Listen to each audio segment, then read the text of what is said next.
The 93X Half-Ass Morning Show podcast is sponsored by Standard Heating and Air Conditioning. Standard Heating and Air is looking for an accounting administrator and customer service representatives to join their team. Learn more at standardheating.com/careers today. The 93X Half-Ass Morning Show.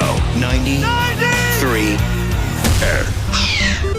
Who wants to play video games? It's National Video Game Day. You get paid to play video games? I want to play Call of Duty. I hate video games now because they make you do the work. You have to either play guitar or drums or Dance Dance Revolution. Didn't we invent video games so that we could control some other little idiot doing all the hard stuff? When we were kids, we didn't have to lift up a barrel over our head. We outsourced that job to Donkey Kong. That's his deal now. There are people think video games are making our kids violent. You know what? A video game is only as violent as the crazy little kid that's playing the video game. You can't blame the video game, and I know that's true because I remember what life was like before video games. We had simple toys. My parents bought me and my brother the Fisher-Price Town, and it had everything. It had a grocery store and a bakery, a little fire department with a siren, and every day something was on fire in my town. People died, lives were lost. I did not care. How great was the original Nintendo? They tried to come out with their new systems, but the original Nintendo was the best system ever because it's the only system that if it didn't work, you could fix it by blowing into it all day. Let's do it!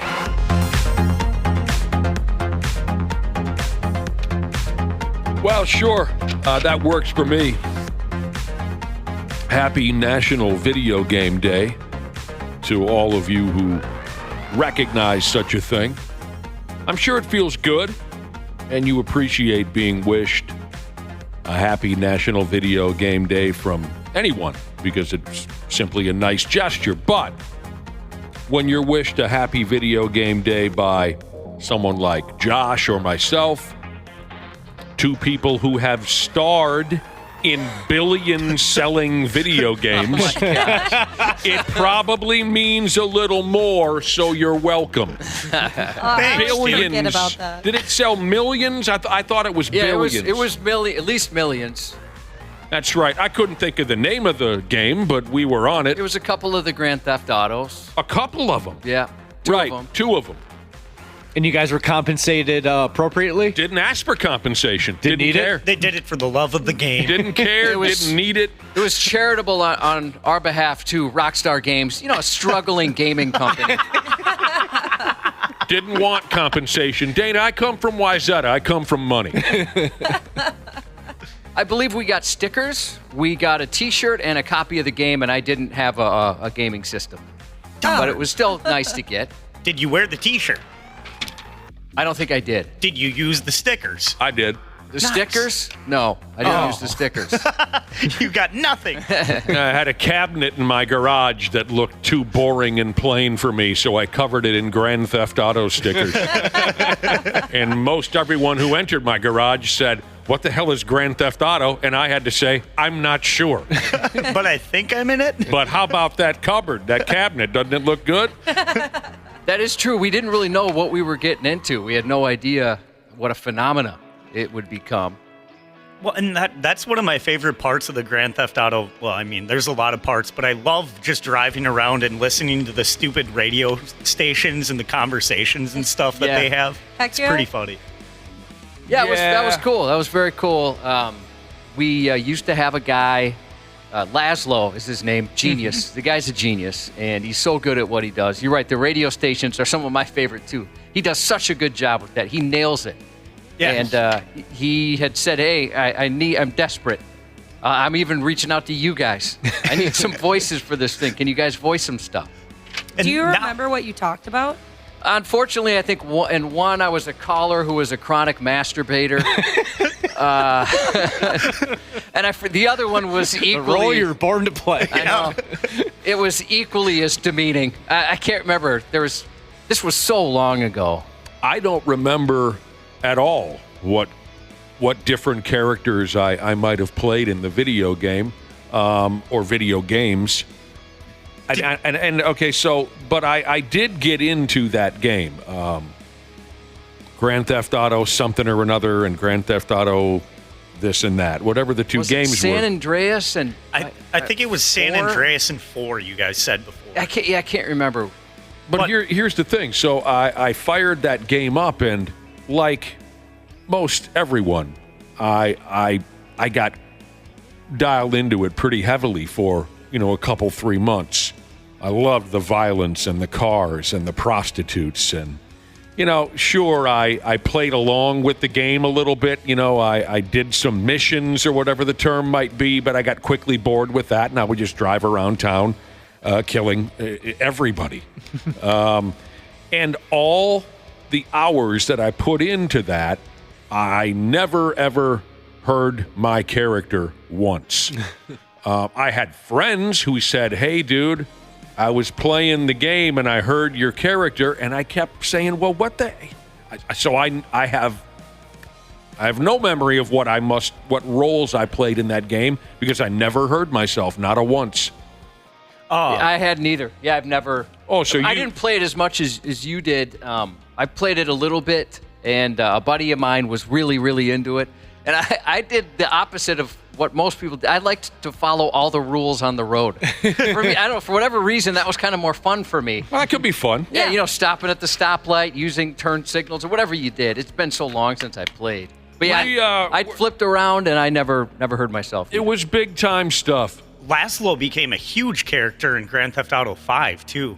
So he became massive was he? In the Rockstar stuff, yeah. Oh, some people are telling, Teat Squeezing Jesus says, our parts are on YouTube, Nick. Oh, yeah? Oh, heck yeah. Local 34 Jesus remembers the masturbation bit from the game. It's funny, every once in a while somebody will ask about it. I don't know how they heard about it. They'll ask, and I'm like, well, yeah, I played a chronic masturbator in one. And I think it was like a lady. We just did our parts separately. It was even over the phone.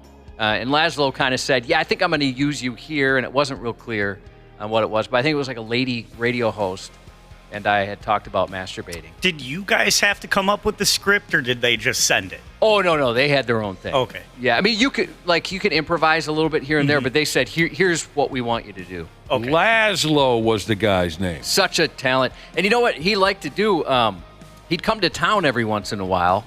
From California. I think he was out in California, and he would come to town, and what he always wanted to do after the show is go to Perkins. He loved what he called a Midwest breakfast. So anytime he was in town, we'd go to the Perkins that was over here on Riverside, and he'd get biscuits and gravy or whatever he wanted, and he just absolutely loved it. That's hilarious. I miss that guy. What was weird about that Laszlo guy for me personally was Josh brought this up. Hey, this video game god of some sort by the name of Laszlo is going to come into our studio and talk about this brand new game series, Grand Theft Auto. It's going to be huge. And I said, like Wappel says once in a while, but way before there was a Wappel, I said, okay. Right? Wappel brings up, I've recently been emailing or whatever the system was with Laszlo. He's coming in studio. This guy's a pimp. This is going to be huge. And I said, okay. When he got here, I'm looking at him across the room, and I said to myself, well, I've met this guy before. Turns out, that horrible, horrible, regretful trip that I took to Ireland as part of a radio station promotion years prior to Grand Theft Auto. Laszlo and I were part of this group of radio dorks who traveled to Ireland, and we didn't like each other at all on that trip. He didn't like me, and I didn't like him, and I think we drunkenly expressed that to each other. Is that right? That surprises me. No way. Oh, yeah. He's just such a affable guy. I'm surprised you guys didn't. Maybe when he drinks, I've never seen him drink. Maybe he's different. So then he shows up in our radio studio, and I know he was looking at me for the very same reason. He was thinking to himself, is this that dick bag that I couldn't stand in Ireland? And we did talk about it. I think the first time we had him on air, we said, did we get drunk in Ireland and not get along very well? So it was really strange. You talk about a small world. Here comes this guy into our studio, and I realized, yeah, we'd met before 6,000 miles away from here, Do you remember when he came in for Red Dead Redemption?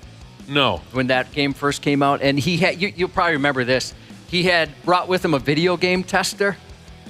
And so the dude was sitting there playing the video game the entire time as Laszlo was, talking to us. Explaining. Yes, he was explaining how the game works while some dude sat there and played it. Yeah, he played it, and his job was just to find all the quirks, right? Find kind of some of the weird stuff. Like, hey, you're not supposed to be able to hump a horse or whatever it is that they find out and take out of the game. And do you remember, that guy acted as if he was the president of the United States? No.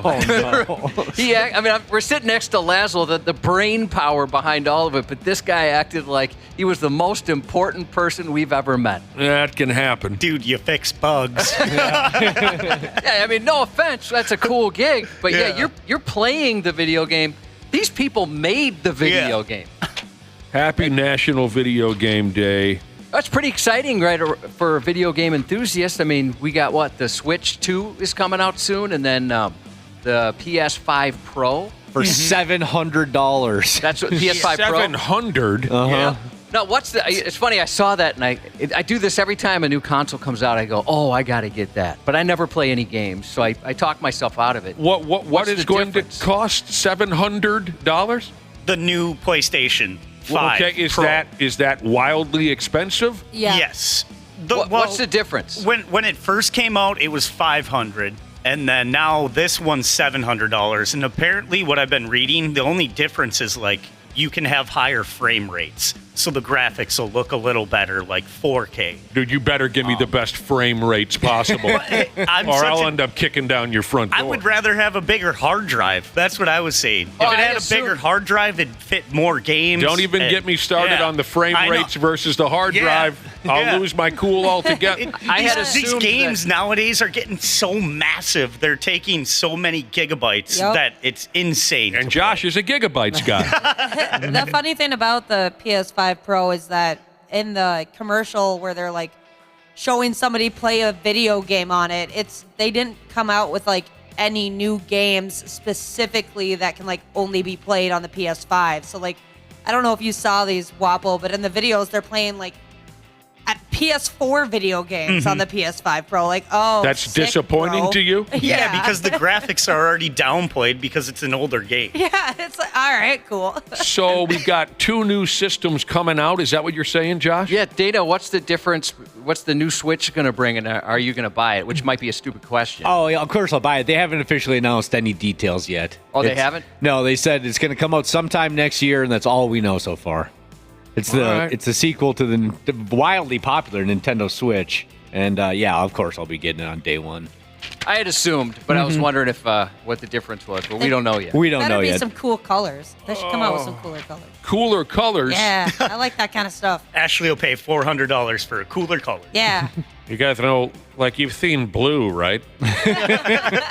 This new system has light blue. It's a new color. You can put one of those colored condoms on it. Do you have any of those, Dana? The different color Joy-Cons? Yeah, I do. A what? The controllers, they're called Joy-Cons. They have all different types of colors of them. Oh, my God. You can have a red one and a yellow one and a camouflage one. Yeah. That is Mix so... it up, too. Oh, wow. I have seen a camouflage one. That's unbelievable. Flavor of the day. Unbelievable. I just beat a video game last night. Which one was it? Mass Effect. God, you've been humping that for I know. days now. It's such an old game. It came out in 2007, 2008. Everyone says it's a blast to play and one of their favorite games, and I just never got around to it. Oh, it is a lot of fun. You finally got around to it, and you've completed it. Yep. What? Now, you're going to have to explain what happens in Mass Effect, because Nick and I aren't in that one, which is uncommon in video games. Yeah. Right. So you go across different galaxies, and you try to save the Citadel, which is a bunch of different races of aliens and humans combined to take out this one bad dude. I'll be damned. And Seth Green is in it. Oh, yeah? Oh, that's sweet. Yeah. Seth Green. Why do I know that name? Anybody ever tell him to zip it? No. Oh. No, they didn't. Does he just not understand? We're talking about Scott Evil? Yeah. Is in this video game? Yep. He's in 1, 2, and 3, and I guess he's a huge producer in how it was made and everything like is that right? too. Yep. That guy seems to be doing a little bit of everything. Is he still the voice behind? Don't tell me. Not Aaron Griffin. Eric Griffin. Derek. Kevin. Chris Griffin. Yeah, there Chris it is. Griffin. Is he still the voice behind? Yes. Mm-hmm. What a wonderful gig that is. Wappel, hopefully you know what this means. Who's your love interest in the game? So I had sex with an alien. You can have sex in the game? Yeah, her name was Liara.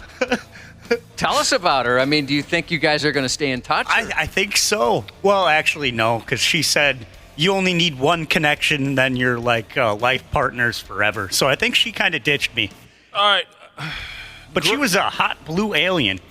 It's nice rack. She had a nice... Good rack on her? Yep. Rack. This is, I mean, how unbelievably far video games have come since Pong and asteroids and things like that. Okay. Grand Theft Auto is the only video game where my character has ever had sex. What about the rest of you? Name all the video games where your character had sex. Grand Theft Auto. Yeah. Mass Effect. Mass Effect. The Sims. The Sims. Yep. Yeah, you guys have, Yeah. You have sex. Vikings Valhalla. Who did you bang in Vikings Valhalla? I can't remember her name. It didn't matter, did it? Yeah, she was like the head of the warlord. She threw herself at you because you were an insatiable character. Yeah, she was with my friend, and then I stole her away from that guy. Yeah, Don't and then tell we were my wife banging. this. Yeah, and then I could go back in the hut whenever I wanted and be like, hey, baby, let's do it. Sure, okay, you're overdoing this. I just want to list. Go ahead. Other Skyrim. Skyrim. I can't say for sure they had sex, but I always assumed that Wario and Mario might have had something going on, kind of behind the scenes. Did you get a Skyrim job? What other video games have you had sex in? Just Madden football is the only one that comes to mind for me. Yeah, I did that part too. That was the, what did they call that? Was like a VIP thing. Mm-hmm. You got backstage with John Madden, and the two of you would double team a cheerleader. Is that the same? Yes, exactly. Wolfpack Softball Jesus doesn't believe you, Wappel. He knows you. He said, are you kidding? He already told her he loves her, and they moved in. No, our house got destroyed in the Citadel. You and the blue video game alien with have the big already rack. moved in. You would have rather fallen in love first. Yeah, I only played the game. Real life. I played the game for like 35 hours, and we're already moved in together, have a kid. Isn't that something, Josh? We just had a conversation on how many video games you've played where your character was able to have intercourse. How the video game pioneers are rolling over in their grave, maybe. It's crazy, like you're saying how far the video games have come, but not just in their technology, but in popularity. As far as, these are like $1 billion, some of those prizes for these teams. Like, what's the local team called? The Vikings own? Rocker? Yeah, the Minnesota Rocker. Like how popular these are, and sometimes these events they're viewed more than a sporting event, and sometimes even a large sporting event. It's crazy. I forget all about that, right, that there's competitive video game teams that travel all around the world, yes. Think about all the streaming, like Twitch and stuff like that exists for people to watch other people play video games. Well, when the Rockers, they hosted two Call of Duty events at the Armory, and they sold them both out. Dang. Yeah. Now the that's Armory for video games. That's insane. I've come a long way personally in the way I think about video games and the way I perceive gamers. But there's still absolutely no way you're ever going to see me sitting in front of my computer watching someone else play a video game. Yeah, I'm not a fan of that either. It's like watching other people play cards on television. I'll never understand that as long as I live. I've done it, actually. Which one? Yeah, so for some of the more story-based games, I don't really play games, but I like the stories. So I'll watch either a video that just has all the supercuts or whatever. What are the cutaways? I'm not sure what they call them. Yeah, cutaways. And then, or somebody doing a full walkthrough of a video game. Well, yeah, that is still completely off the table for me. Super Luber Jesus, God of War has an orgy. Back to sex in video games where your character can get a piece of ass. God of War has an orgy. The texts are rolling in so fast, and they always do whenever we talk video games, you folks get mental. Lots of sex in a game called Baldur's Gate 3. Baldur's Gate 3. Baldur's Gate. Haven't gotten into that one. Itty bitty teeny tiny eeny weeny Jesus sending a picture of your girlfriend? No, he did not. He did. Yeah, a couple of them, and she's gorgeous. Wow, Yeah. she's a babe, Wappel. Yeah, she is. Does she have a camel toe in that first picture? It really looks like it to me. Yeah, it might be the suit. I think it's the suit. Either, that's a camel toe. Wow. Yeah. No, that's a suit. Don't talk about her like that, guys. I'm not being demeaning. That's an alien camel toe is all I'm saying. Oh, God. Yeah, there's a lot of sex in a lot of video games. I didn't really know that. I mean, you hear the famous ones like the Grand Theft Auto and the Leisure Suit Larry and things like that. But Hey, some of us will take it wherever we can get it. Yeah. You know what I mean? I'll tell you what. All right. Happy National Video Game Day. Later on this morning, C Willi Myles and Janel Klein are going to stop by. One of those two, C Willi Myles, never drinks. Nope. The other, Janel Klein, drinks enough for the both of them. I've never seen her sober. Never once. I bet neither has ever played a video game. Well, certainly not Janelle. I could see C Willi being such a sports fan playing Madden or something like that in the past. Or maybe one of those dumb video game golf deals. Sure. Oh, yeah, like a definitely. Golden Tee. I bet he and some buddies played a lot of Golden Tee. I'm going to say no. Let's ask him. I mean, certainly I could picture him playing a golf video game. He loves golf. But I'm going to predict he's never played a video game. We'll Never ask. once. Yeah. Even never as a once. kid? Like never Even a as a kid. Nintendo or anything? Nope. I bet you his household and in his household, his upbringing was go outside and play. That's just a prediction. Well, that was ours, but even I played video games back then at buddies' houses or something. We didn't have a system. Yeah. I'm still saying that's my call. C Willi Myles never played a video game. That'd be impressive if he's never once played a video game with how popular arcades were and things It would like be. that. I'd be blown away. I mean, Janelle, that wouldn't surprise me whatsoever. I bet Janelle ducked into a game or two of Mario Kart in college or something. Oh, true. I forget about Mario. Never, Kart. ever. Yep. Either one of them.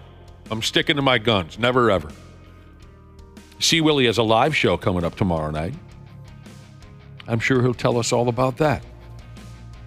So you say Seth Green, the voice of Chris Griffin, is in what video game, Josh? Or your name is Wappel? What was that? Oh no! What are you doing over there? I was responding to a text. Sorry. Well, I shouldn't have been texting you. Oh, I whoops. apologize. He asked you, Seth Green is in what video game? Mass Effect 1, 2, and 3. Okay. He's the character Joker. Are you He's on, like the pilot. Are you on board for the rest of this conversation? Or are you? Yeah. Okay. I haven't watched anywhere near all of the episodes of Family Guy. Can anyone here say Family Guy is so riotously funny? I try my best, but I'm terrible when it comes to television I've watched shows. all of them. All Yeah, of them. definitely. Really? I'm sure I have. A lot of them, like every Sunday multiple night. times. And that's great. And it's been around for, 20 years now? Something like that, yeah. No kidding. Every damn one of them. Okay. So, I haven't watched nearly, maybe even a quarter of them, but from what I have seen, the funniest line that Chris Griffin's character has ever seen, the funniest line that Chris Griffin's character has ever said that I have seen was there was an episode where Chris was down and depressed about something. And his mother, Lois, comes around the corner and says, Chris, I've got something over here that'll cheer you up. And I don't know how to do his voice, so Chris says, I'll try my best with the voice. If it's Anne Heche's butthole on YouTube, I've seen it already. So random. All right, there you go. I suppose we are to take a break. Unless I'm forgetting anything, Josh. We're going to get somebody on the boat at some point today. Also, I believe on the podcast, we're going to be doing the same thing. If you miss it this morning, you can jump on the podcast and get a keyword there. Oh, the podcast. Sure. So you could get on our boat ride, whether you're listening live, like an adult, or on that silly podcast. Something like that, yeah. That's what you're saying? You're a terrific crowd. We appreciate you hanging out with us this morning. And happy National Video Game Day. We'll be back before you know it here on the 93X Half-Assed Morning Show. The 93X Half-Assed Morning Show. Did you know that Standard Heating opened its doors over 90 years ago? That's right. Tony Ferreira opened the doors in 1930, now ran by his granddaughter Claire Ferreira. Call Standard Heating and Air Conditioning today and experience the customer service and care that holds true today. Are you looking to improve your work-life balance with excellent benefits like 401k match and even tuition reimbursement? Standard Heating and Air is looking for an accounting administrator and customer service representatives to join their team. Learn more at standardheating.com/careers today. The Bigger Pockets portfolio of podcasts are worthy of your investment. What is the path of least resistance with highest ROI? New episodes available every day. People oftentimes are paying very close attention to what the Fed does to get signals on what's going to happen with mortgage rates, and it's completely wrong way thinking. Whether it's real estate, on the market, rookie, or money. And you can make just 6% on a deal. You can retire next month. The Bigger Pockets podcasts are on YouTube or wherever you listen. Stupid news on the Half-Assed Morning Show.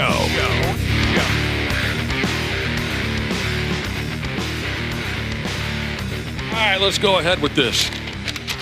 The Stupid News Report. September 12th, 2024 AD. Cubby, light of my life. Hello. How are things in your neighborhood? Everyone behaving themselves? Yeah, as far as I can tell. Is your neighbor Felicia still bugging you all the time about borrowing your VCR? You're thinking of a movie. Things in the neighborhood are good. I'm going back to when you gave us the date, and then I'm thinking VCR. That doesn't sound right. Doesn't sound like that would happen. I mean, we've got a big neighborhood party this weekend. Then people are going to misbehave. A big neighborhood party? Yeah. Tell me all about it. Well, it's every year they have a palooza for a certain gentleman who's got a birthday. Every year he has one on the same date, as a matter of fact. And so he hosts a big party. We're talking DJs, we're talking drinks, food, everything. Do you want to give away the whole title? Blanca, who is it? Blanca Palooza. It's Bruce-a-Palooza. Bruce. Doesn't this guy have bucks? Well, that's none of your business. None of your damn business, That's none of Wappel. your business. It's a rude question. It's kind of rude. DJ. It's kind of something. You don't have to have. It could be a nephew. He didn't say anything about free drinks. Yeah, he just said drink. When I was a young person, I used to go to an event called Welch Stock. It was over at my buddy, over at the Welch family house. We used to go to Welch Stock. All right, well, I'm happy to hear that. I'm happy to hear everything's going good in the neighborhood.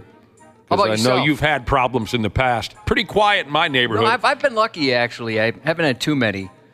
Although I did, I mentioned before I had looked up our neighborhood before we moved in, and I thought I better see what's going on in that neighborhood if I'm going to have my family there. You looked it up? I did. So I'm looking it up, and I saw, wow, there's one troubled house. A lot of calls go to that house. Turns out it was the one we moved into. Oh, no. How are you able to look something like, where do you go? Public records. Public records? Yeah. Uh-huh. And you're able to find... There's, in one case... police reports? Yeah. And, they'll, blotters, too, right? Like your city might put out a crime blotter or something like that. Sure. In one case, the most dramatic one is they responded to a woman who had lived there at the house I'm in now, chasing her son down the road with 2 knives. She had the knives, right? She's chasing after him. Dagger tag. Luckily, he was faster. I've been ringside for a game of dagger tag. Well, that's pretty responsible of you, I guess, is the only word I can come up with. Before you moved into the neighborhood, you looked up to find out, hoping to find out what kind of derelict operations are happening. Yeah, it turns out we are the derelict house. I'll try anything 4 times. Jesus said, well, would you want Ashley to move in next door? No, that's why I try and look that up. My neighborhood, pretty quiet, Josh, and thank you for asking. Although the other day, I am quite convinced that I heard a big dog killing a small dog. Oh, boy. I've heard that with coyotes in our neighborhood. It's terrible. Yeah, holy Christ.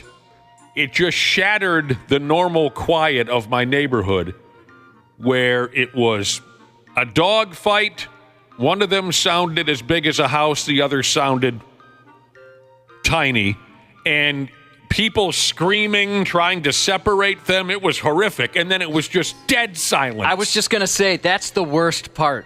It's just the yipping. Oh, you hear the violence, and then there's nothing. That's the worst part. And you heard like a lady going, "No, stop it!" And a teenage kid saying, "Get him off of my day!" And then just dead silence. And I think that's because one dog won. Oh, damn! All right. Yeah, that's the worst. That silence it's icky right afterwards. If this happens in my neighborhood, I'm moving. There's no way I could get a decent night's sleep knowing there's someone this damn dumb living in my neighborhood. In effing, how do I say this again? Virginia. A loaded handgun fired off multiple rounds inside a house there in Virginia because someone stored the gun in the damned oven. Someone was warming up the stove for dinner time, Josh, and she went kablooey. Now, the local fire department and police station there in wherever it was in Virginia, they put up a post on Facebook warning community members, and they just simply wrote, "Please do not store guns or anything else in your oven." We didn't have anything nearly that deadly, but my wife forgot that we had a pan in the oven. You know, she set it in there for whatever reason, no place to put it, and preheated the oven, and that was quite a stench. Yeah. It just reeked the whole place up. Oh, it's just like this chemical. It was terrible. Yeah. I once did that. I preheated an oven to make myself a pizza pie, and I already had some kind of pan in the oven. And when I realized that, well, I better remove that pan without wearing any gloves. Oh, owie. You want to talk about Anyway, the local fire department came racing out to the house. This house where a gun went off because someone had put the gun in the oven. The local fire department, by damn, they came out that way. The homeowner had called them and told them that their oven had upped and exploded. Homeowner either was playing dumb or really didn't know that someone in the house had stored a gun in there. And the firefighters opened up the oven and found a gun melted down. What else did the cops say on that godless social media? They said it turns out someone turned the oven on with the gun inside, the weapon heated up, and 5 rounds went off. Luckily, nobody was hit in the pecker or anywhere else with those bullets, but they did go hungry that night. You probably can't cook in that oven anymore. Microwave, man. There's a photo of the melted gun. Summer's out there if you want to see it. It blew the glass door to pieces on the oven. A cat that lived in the house took off, hasn't come back yet. The local fire department. Would you go back if you were that cat? No. Look, I can't trust these people. I'd find someplace else to live. Can't trust these people anymore. That was real scary. I take my chances on the street. The local fire department also posted, properly store your firearms, they said, somewhere secure, like a gun safe, you dumbbells. Here's a little bar trivia for you. Says here, bullets need to reach around 400 degrees before they can spontaneously discharge on their own. They were getting ready for a pizza, weren't they? Oh, definitely. This is scary, too. Of the 43% of households in the United States that keep loaded guns, half of them fail to store them in locked containers. Come on, it's time to be an adult and get a friggin' gun safe. Some kind of gun locker, please. That's something. Is that the cool place to keep it? Like, keep it in your oven? You know, you get a little cred with the the cool folks? Obviously, it's the irresponsible place to play. Hell, I have no idea. No, I've never met anybody that has ever done that. I've always thought one of those like floating wall shelves where you hit the thing and the bottom pops open and then your shotgun comes out. That'd be kind of cool. Like underneath the table too, you just like tap it. Yeah. It slides down. I could see like a trap house hiding their gun in the oven in case if cops or other criminals come in. What is a trap? Are you calling cops criminals? No, just I was saying like. I guess, know what you meant. I know what you phrased it in such a way that where they are the criminals. Yeah. Well, there are dirty cops. What is a trap house? Like where they make drugs and stuff like that. Oh. It's just like a. Where does the word trap come pile. from? Just bad house. I think usually there's only one door in, one door out. Huh, never heard that term before. Now, here's a player who believes to the bone that when it's nacho cheese, it's 100% no exceptions, nacho cheese. He's a 47-year-old gas station / convenience store clerk in Las Vegas. He goes by the handle of Myron Bully. He was working over at the store the other night until he was arrested for allegedly beating a man's brains out with a baseball bat. Oh, boy. For taking too much nacho cheese. I do love nacho cheese. Probably tough to stop. A witness called 911 and told the cops he saw the victim on the ground. He didn't necessarily see the violent baseball bat cheese beating, but he saw the poor bastard laid out on the ground. And the witness said to Myron Bully, the guy with the baseball bat, "Hey, you best call 911. And Bully said, "I'm not going to call 911. He better have just learned a lesson." It's kind of cold. You know who they need in that situation? They need the hero Cheese Man. He's not the hero we deserve, but he's the hero we need when you were Cheese Man back in the day. Back in about 1992, Cubby, I was the one and only Cheese Man for about 6 hours up at St. Cloud State University. Cops almost took me to detox when I was Cheese Man. I don't blame them. Yeah. Just sitting in detox with cheese over your head. That would have been friggin' incredible. Yeah, would.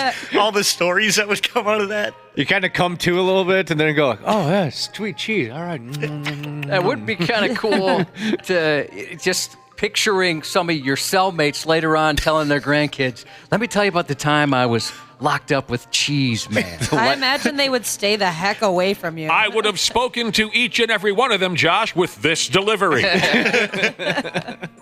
Greetings, fellow inmates. I'm Cheese Man. Cheese Man, can't you get us out of here? No, I can only give you cheese. It's my one and only superpower. Oh, my God. He's got a dairy allergy. Yeah, wouldn't we be lucky if Ham Man entered into the mix, right? Definitely. That'd be my sidekick, and then we could get everyone out of there. Then we could bust everyone out of there. If you're totally confused, in 1992, I got wildly intoxicated. I stayed up for a day and a half drinking up at St. Cloud State University. And during a house party, I sat down on a couch, and my lights went out. I finally passed completely out. My friends put a big bucket of Cheese Whiz in the microwave, poured it over my head, and it created a perfect cheese mask, cheese helmet and mask. I mean, it was like the Blue Man Group, only from my neck up, I was cheese. And they cut holes out for the eyes and the nose and the mouth so I could breathe. And there I sat. The cops came to the party to bust it up because it was too noisy. And they damn near took me to detox. But I think I looked so pathetic, unconscious on the couch as Cheese Man that they just let me sit there. So again, here's a guy working at the convenience store in Las Vegas. A customer took too much nacho cheese, and he beat the sumbitch into oblivion with a baseball bat. The guy told the cops he took too much cheese from the nacho cheese machine. I didn't know he was losing money on that ordeal. Who cares? It's not yours. You see, I kind of have an appreciation for how strict this guy is when he's running that convenience store, but there's no room for beating someone near death with a baseball bat. No. But Josh, don't you kind of have an appreciation where this guy's like, look, there are friggin' rules and you're going to follow them while I'm behind the counter at this convenience store? There are times. I was back when Chipotle could trust us with limes, and they'd have them out, right? Oh, I love that. Yeah, it was pretty cool. We're waiting at the beverage area, and some dude, he fills up his one large cup with pop, and then he took all the limes in another large cup, and I thought, that's quite rude. It is rude. Somebody else wanted a lime behind you. So, yes, this guy went way too far with the baseball bat swinging. There's times maybe you deserve to get hit at least once. Sir, only one packet of mustard for your hot dog, please. That'd be a little stingy. Yeah, that would suck because I fill my pockets up. You're one of those folks who steals ketchup and mustard packets? I just never know how much I'm going to use, and it would be a shame if I didn't have enough. So then they just end up in my car. You people are obnoxious. That's just annoying. When you go to a buffet, do you sweep all the butter into your purse, too? No, what? That's psychotic. There's a difference between swiping all the ketchup and mustard and the butter? Well, yeah, because I'm going to use it. At I'm not that taking time. it home to use it later. Yeah, you're saying at the time you will be using it versus to reward future Ashley. So we're nitpicking here. Unfortunately, the victim of this baseball bat beating is in terrible shape. Oh, I bet. And he might die. So Mr. Myron Bully here, the nacho cheese Nazi, was charged with attempted murder. Dude had a hard line on that nacho cheese. But you can't go roping doubles on somebody's brain pan with a baseball bat, no matter what gas station fast food we're talking about.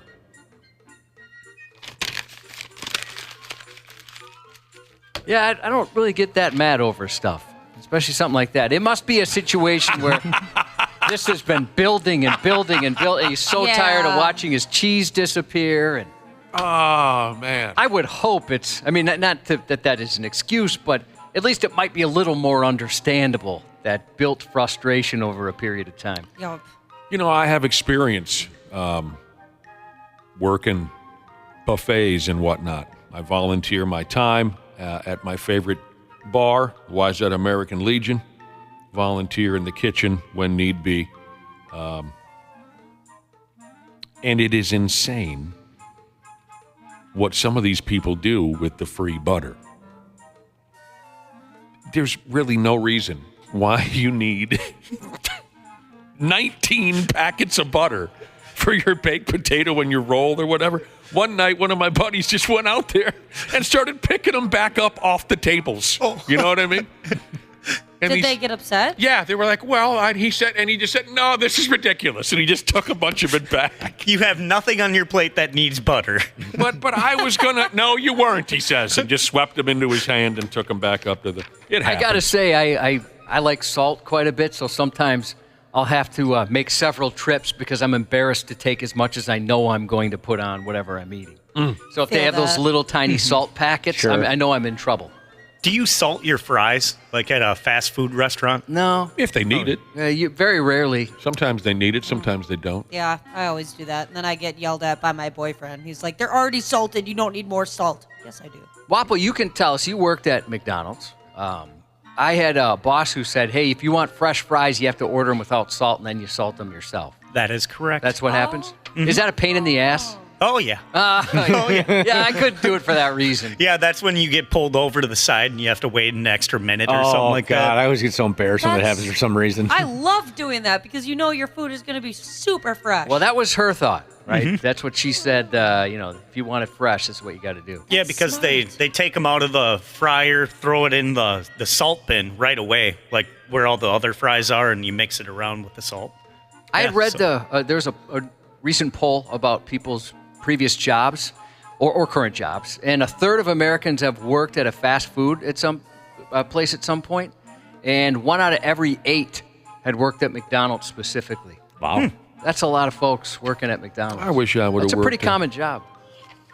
I wish I would have worked at McDonald's. I got pretty good at the cones, doing the cones. You mean like the orange thing, like in practice, like Chris Paul when you dribble around? Yeah, like a cone. You just stand there. You know what a cone is, right? I worked at a couple restaurants that had those too, and we would take great pride in making a good one. And it's it's not as easy as it looks. No. Because some people have some serious trouble with it. Yeah, it takes an art, and then someone gets the large, so then you really gotta do 6 swirls. That's when it gets fun. You know the numbers too. All right, you guys all too well, the 4 or 5 of you here, and our glorious listeners have become familiar too. I have, from time to time, these big, fat-ass, rib-cracking, tooth-loosening sneezes come flying out of me now and again. Maybe one day I'll cut loose with one of those big, stinking sneezes, and I'll spray out a long-lost winning lottery ticket or something, because these things have happened. A gal in Arizona blew her nose the other day, and a damned Lego shot out of her nose hole that apparently had been lost up there for 25 years. A friend of mine in 3rd grade had to have surgery for sticking a Lego up there. I was going to say, wouldn't she notice she's having breathing problems? We'll get there, son. We will. She blew her nose, and out come a Lego.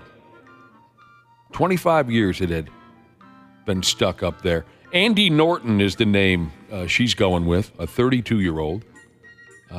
She says every morning she starts off by jumping on into the douche, and then she blows her nose all over herself. She has had sinus problems most of her life and this and that. Her doctor recommended that she blow her nose while nude and soaking wet in a warm, humid environment. So that's how that routine got started. Now, that's a pet peeve of my wife. If she ever hears me doing something like that, there's going to be a talking to. If you're blowing your nose in the shower? That's right. That's the best time to do it. For all those reasons that Nick said, you get the warm water, and then it starts loosening up your nasal passages. So is that why you don't piss in the shower, because your wife gets all uncorked about it? I just never have. Oh. I don't take a hard line on it. It's just something I haven't really. I told you I tried it the other day, and I thought, I see the appeal here. But it's just nothing I've ever really committed to. Why would anyone get uptight about blowing your nose or taking a leak in the shower? You got running water. It washes down the drain. Do people not understand? Sometimes it's not that difficult to understand. Sometimes you can get a little booger on the wall or something. Just a little booger? Just a little booger. Well, maybe if you're 5, I mean, you can't control where it's going. You're a little booger on the wall. Yeah, you're our little booger. Yeah, you just get a farmer blow going, and you don't know which direction it's heading. Well, you do. You can aim it. You're grown now. Now, Josh, I'm with you, though. I got scolded about that a couple weeks ago as well. Doing the old farmer's blow in the shower. Your fiance? Yes. She heard it? She heard it and said, no more of that. Nobody wants to hear that. You ever heard of standing up for yourself as a man? I just didn't really care. That's her shower, Dana. You listen to her. Yeah, she is my landlord. That's true. Yeah. Boy, you guys get yourself in some trouble there, don't you? Just poor decision after poor decision. All right, so lady blows her nose in the shower. Out comes a Lego. I hope it was just a single Lego and not the 2x3 or something like that. That'd be impressive. She blows her effing schnoz hard as hell one morning, like she always does, and she heard, quote, something really hard hit the shower floor. At first, she thought she had blown so hard that her hood piercing had come loose from down there. But no, it was a Lego from 1998. And this is kind of strange. Are you buying this part of the story, Josh? She says, suddenly the memory of something I had completely forgotten about came flooding back to me.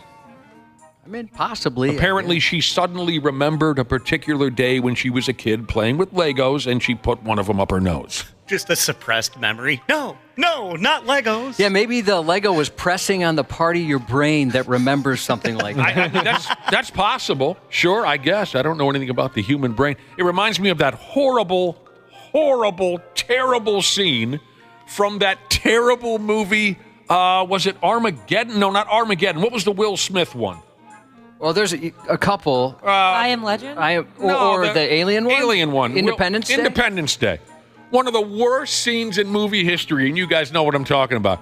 They got the alien in the operating room, right? The one that Will Smith punched in the head and said, "Welcome to Earth." They got that one in the operating room. That was a pretty cool moment in that movie. It was really dumb. So the alien comes to, right, on the operating table, and the President of the United States is watching this from the other side of the glass, right?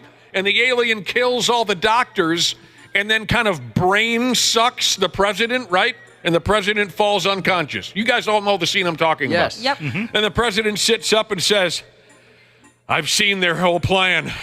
I know what they're planning to do." That was so friggin' dumb, I couldn't believe it. They mind melded. Yeah. "Are you all right, Mr. President?" "Yes, I am. And by the way, I know their entire plan now." You do?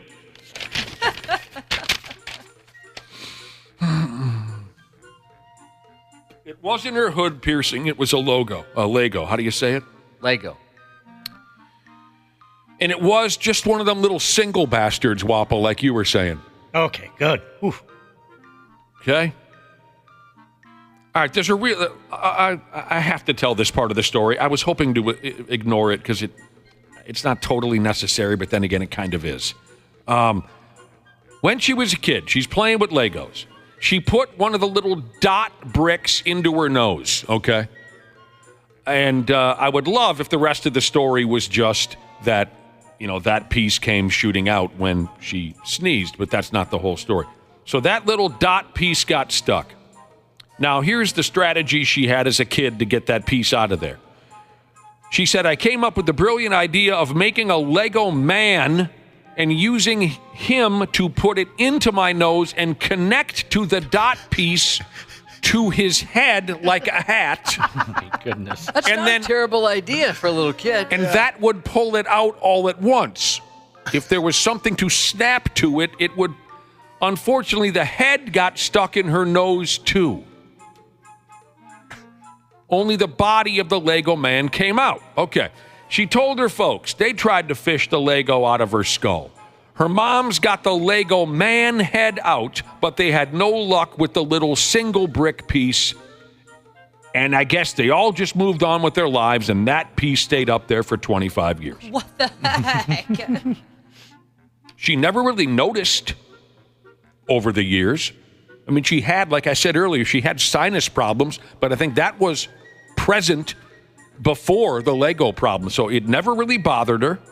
But she did admit, now that she sprayed it out onto her shower floor, that she can feel the difference. And she's planning on holding on to that piece as a keepsake.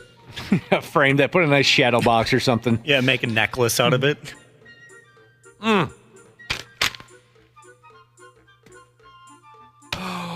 I know their entire plan from top to bottom, boys. I know how to get to them. It worked. Sure did. It did. They sent Randy Quaid up there, and it was just absolutely miserable. He sacrificed himself for the rest of us, didn't he? It's the only reason we're still here talking right now. Oh, God. What did he say?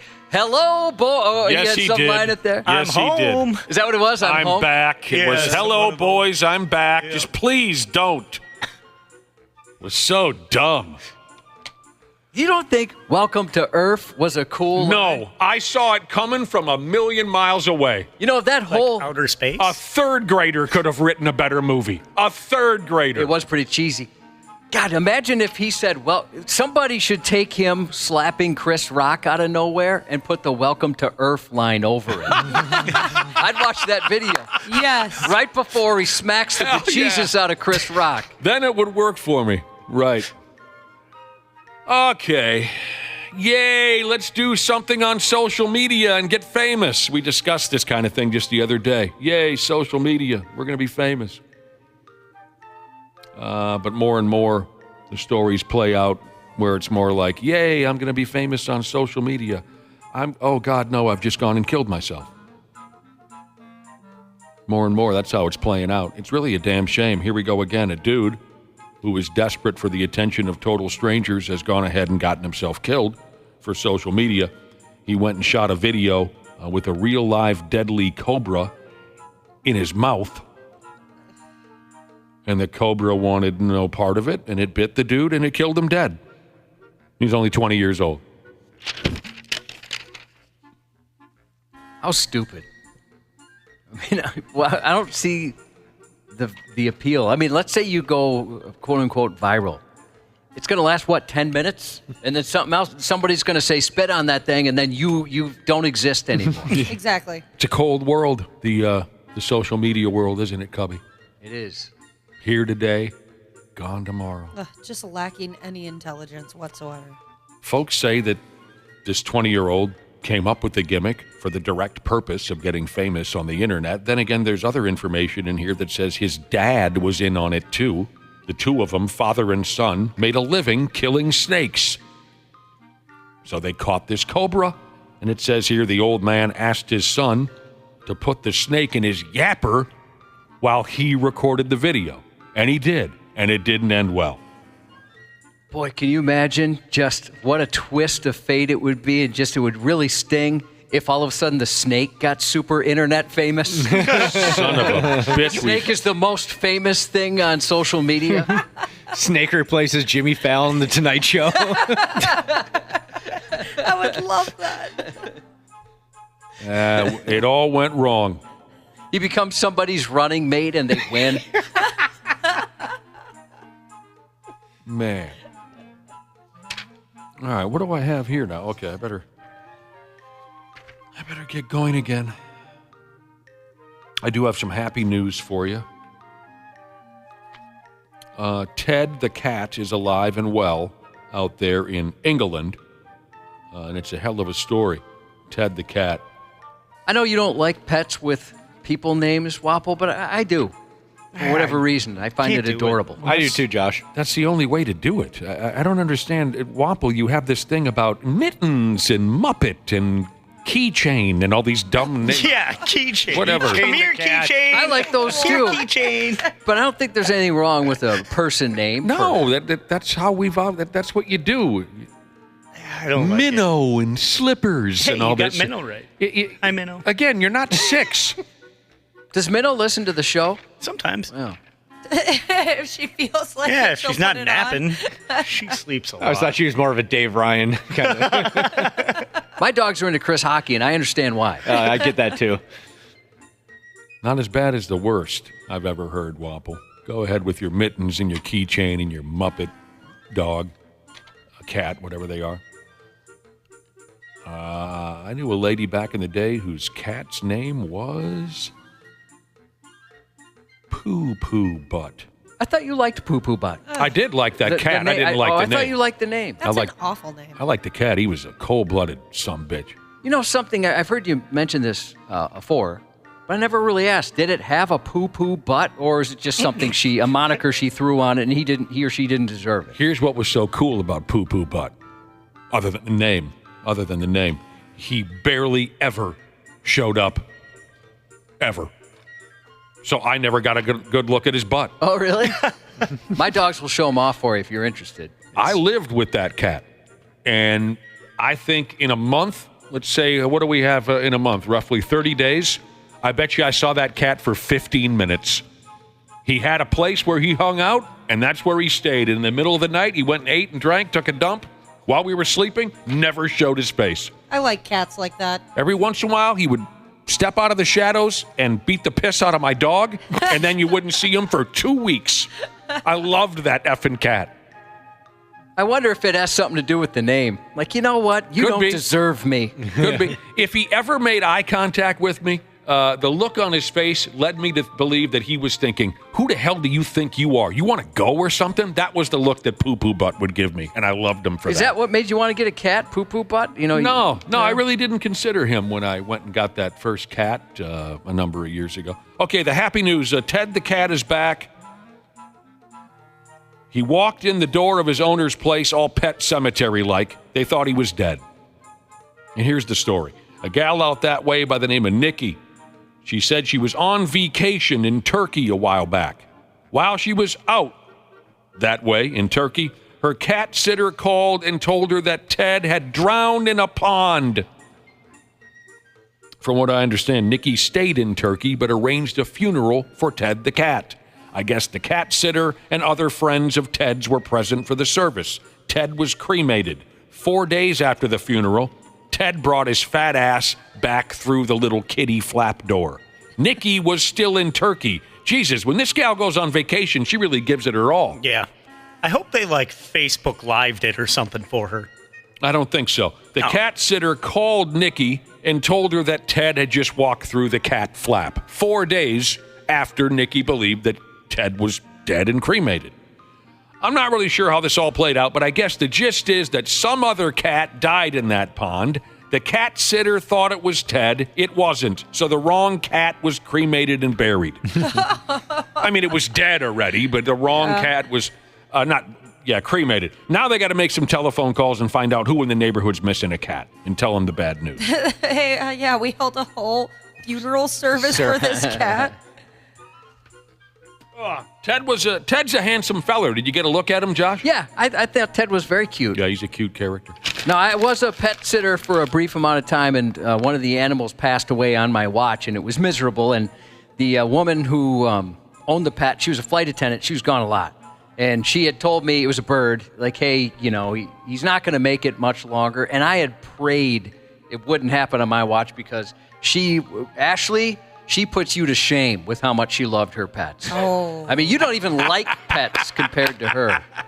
And I was heartbroken that I had to call her and tell her. And then she's like, can you do me a favor? Can you put him in the freezer for me? Oh, yeah. I want a little more time. And it felt so disrespectful to put him next to the toaster strudels and stuff, but that's what she wanted me to do. So that's hilarious. Yeah, there's a pet bird in the freezer.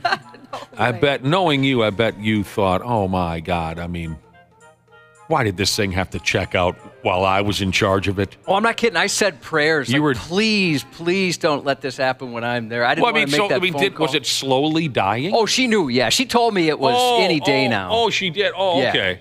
Yeah, and you didn't want that? No. And she wanted to be there when he passed, obviously, but. Dude. Yeah, that sucked. I saw him and I was hoping, I hope he's just sleeping in a different way than I'm used to.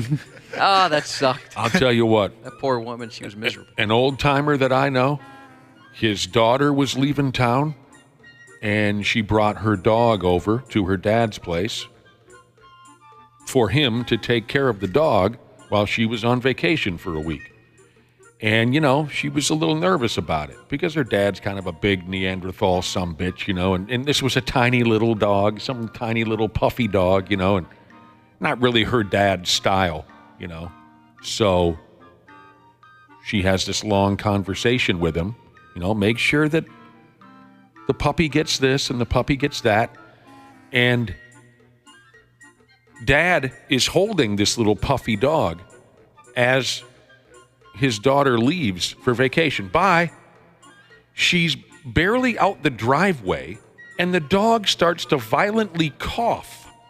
And the dad's holding this little puffy dog going, well, what the hell's going on? Are you okay? And the damn thing dies in his arms, and he has to call his daughter, who's only like a mile down the road on her way to vacation, and say, your dog just died in my arms. Oh, no.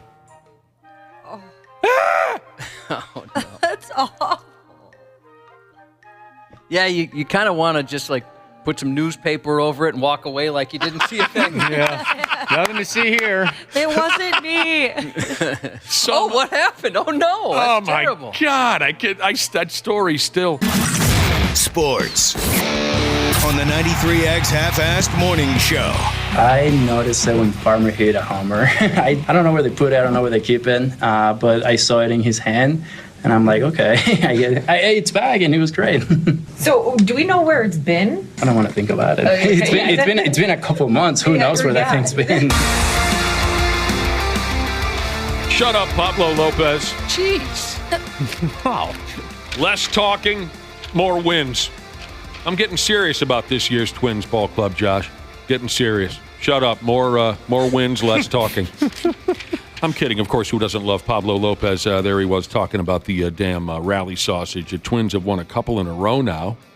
And there's finally a little bit of heat coming off the bats, Cubby. Did you notice that? I did. A little bit of heat coming off of them. They put 6 runs up on the board. That ain't too shabby. They beat the L.A. Angels 6-4. The family went to the game last night, and what a game they got. Is that right? They did. Who's the family? Everyone but you? Everyone but me.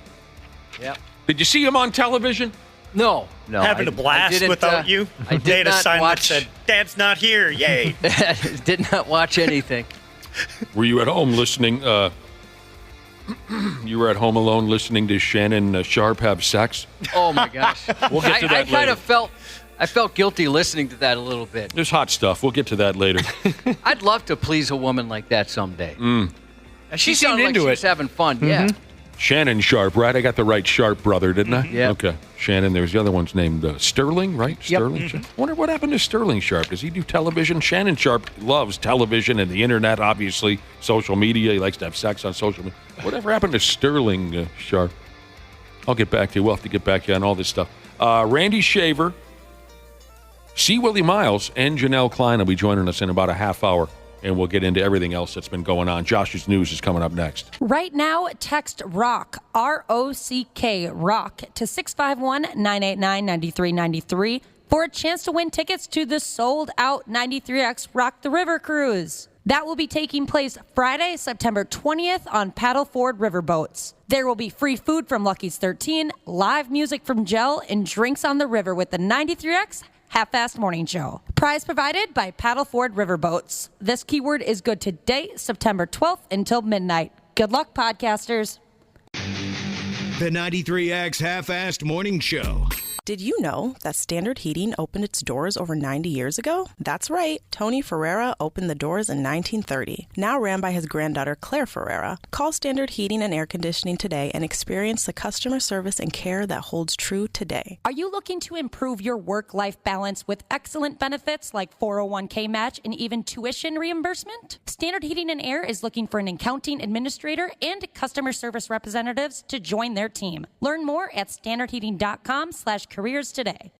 Welcome to Talkville, the ultimate Smallville rewatch podcast. Lois Lane's here. Erica Durant's. Hi, Erica. It had to be nerve-wracking. What was your first reaction? When I first read it, of course, they included the part of the scene where Lois gets up there and she thinks she's doing really great, and then she bails on stage. It was supposed to be comedic, but then they just cut out the comedy, and then I just looked like a stripper, which isn't a bad thing, but it wasn't what my aim was. Binge seasons 1 through 4 of Talkville before season 5 begins, wherever you listen. Half-Assed Morning Show. 93X. Financial stress that has been put on my family, my children, and my husband is not right and is not fair. We all get along fine. We're not calling the police on our other neighbors. It's always the one individual who's calling the police out. A 58-year-old Ontario woman's been hit with what could be Canada's dumbest assault charge. After accidentally spraying her neighbor with a water gun at a backyard barbecue, she was arrested. Arrested! Well, us Canadians really are straight-laced, huh? When Wendy Washik was water gunning with what was described as neighborhood kids horsing around with water, she accidentally squirted her neighbor while trying to figure out how the toy worked. She even tried to apologize, but her neighbor called the cops. I was trying to figure out how the water gun was working. It's not like I play with water guns at this age. And it accidentally hit the neighbor that was maybe 3 feet away cutting his grass. When officers, or officers as they're probably called in Canada, showed up, they actually took Wendy into custody. They had told my husband to bring your wife out of the backyard, that I'm being charged with assault with a weapon. They didn't ask me one single question. They didn't interview one single person. Now she's on leave from her job, and her family's dealing with the fallout of what can only be described as an absurd situation.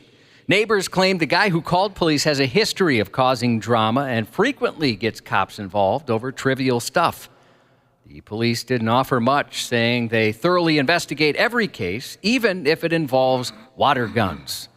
Her lawyer said they're hoping sanity prevails before the ridiculous case goes to court. So how is it that someone is this upset over getting hit with a squirt gun? Sounds like he's the guy in the neighborhood. Just wasn't going to have any of it. Just crabby, pissy douchebag of a person. Yeah, and everybody at this barbecue said it was a total accident. She just kind of... The gun basically went off. She didn't know what she was doing. You know, it was like one of those powerful super soaker type things.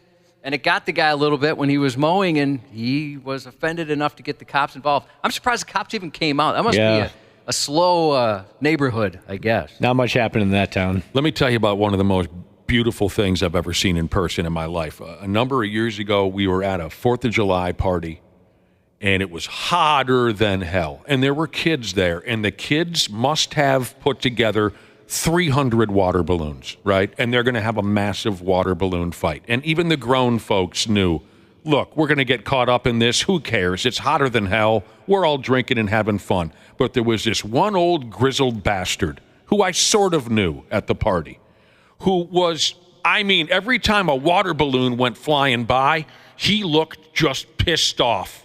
He would just get uptight if a little kid would go running by him with a water balloon. He even pulled a couple kids aside and said, you better not get me with that water balloon. You kids go over there. I mean, talk about just a buzzkill dickhead, right? All afternoon long, he's tensed up anytime a kid runs by with a... So a buddy of mine, as we were leaving, said, watch this, and took the biggest, fattest water balloon that we could find and just smashed it right into his chest. Awesome. Oh, and the old guy actually got up on his feet, and my buddy said, yeah, come on, step up, Grandpa. F you prick. It was beautiful. And left this sorry old sumbitch just soaked right down to his bones. Sit down and shut up. Nashville police are praising singer Jon Bon Jovi for helping prevent a tragedy. Apparently, he spoke to a woman who appeared to be moments away from jumping off a bridge. The Metropolitan Nashville Police Department shared what the singer and his team were up to on this pedestrian bridge. Apparently, they were shooting a music video, and that's when a woman was standing precariously over the Cumberland River. Bon Jovi and others talked to the woman and helped her to safety. Reports say the singer, through his JBJ Soul Foundation, has received training in assisting individuals facing crisis. He saved somebody's life? Yeah, he did. Jon Bon Jovi. He did, yes. This is up on 93x.com. You can see the video of that. Can you guess the joke everybody's been making? Oh, living on a prayer. Yeah, hold my hand, you know. What is it now? What is it? Take my hand, oh, something we'll I swear. make it, I Make swear. It, I swear, yeah. Oh, yeah. Wow, we're living on a... Michigan police arrested a 45-year-old man Tuesday who they believe staged a bomb hoax to keep his car from being repossessed. The Macomb County Sheriff's Office got a call about 9:05 a.m. about a suspicious situation. They found a propane tank in the passenger seat with wires running into the car's console. Another tank strapped to the front wheel with a wire underneath it. There were also signs all over the vehicle warning it would explode if touched. He was asking if the tow truck was a repo truck, and then we saw him working on his car. So he had a piece of cardboard in his windshield that said, "Don't move car, it will blow up." Police shut down the area, called in the bomb squad. They figured out it was all a hoax, and the tanks weren't hooked up to anything. The man was arrested, and police planned to ask the prosecutor to charge him with making a false explosive device for his plan to scare off the repo man. Didn't work. The repo man wasn't able to get the car, but the cops did impound it. A 46-year-old man told police he was high when he saw a bag of Fritos sitting on a car seat, and that was too tempting for him, so it somehow convinced him to steal the car, which somehow led him to going on to steal from several other cars after that. There must have been some friggin' formidable Fritos if they were the gateway snack to Grand Theft Auto.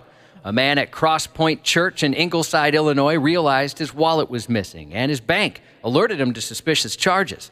Surveillance footage showed Sean Johnson getting out of an older pickup truck, which turned out it was stolen from Wisconsin.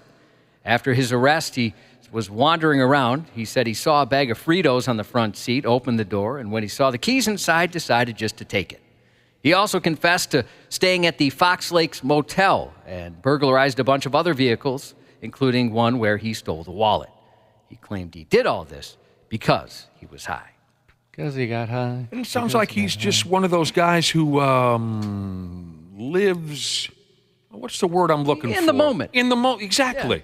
Exactly. You know, all of us could learn a lesson to be more in the moment. Yes. Put down your phone. Go steal a car with some Fritos in it. Be more impulsive. Yeah. Right.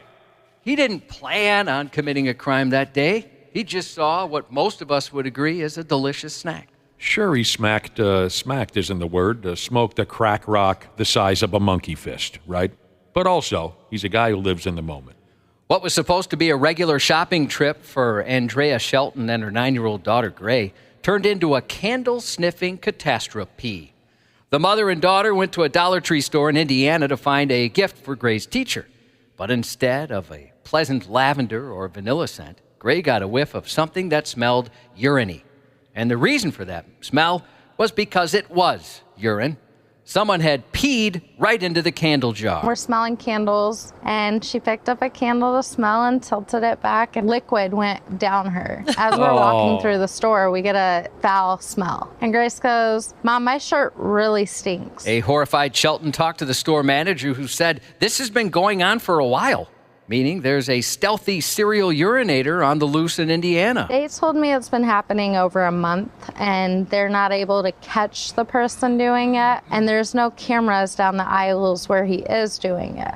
Shelton filed a report with South Bend police, who are now investigating that incident. It's been going on for a month. Yeah. Man. That's vile. The manager, they said, "Hey, we've been trying to do something about this. We haven't had any luck."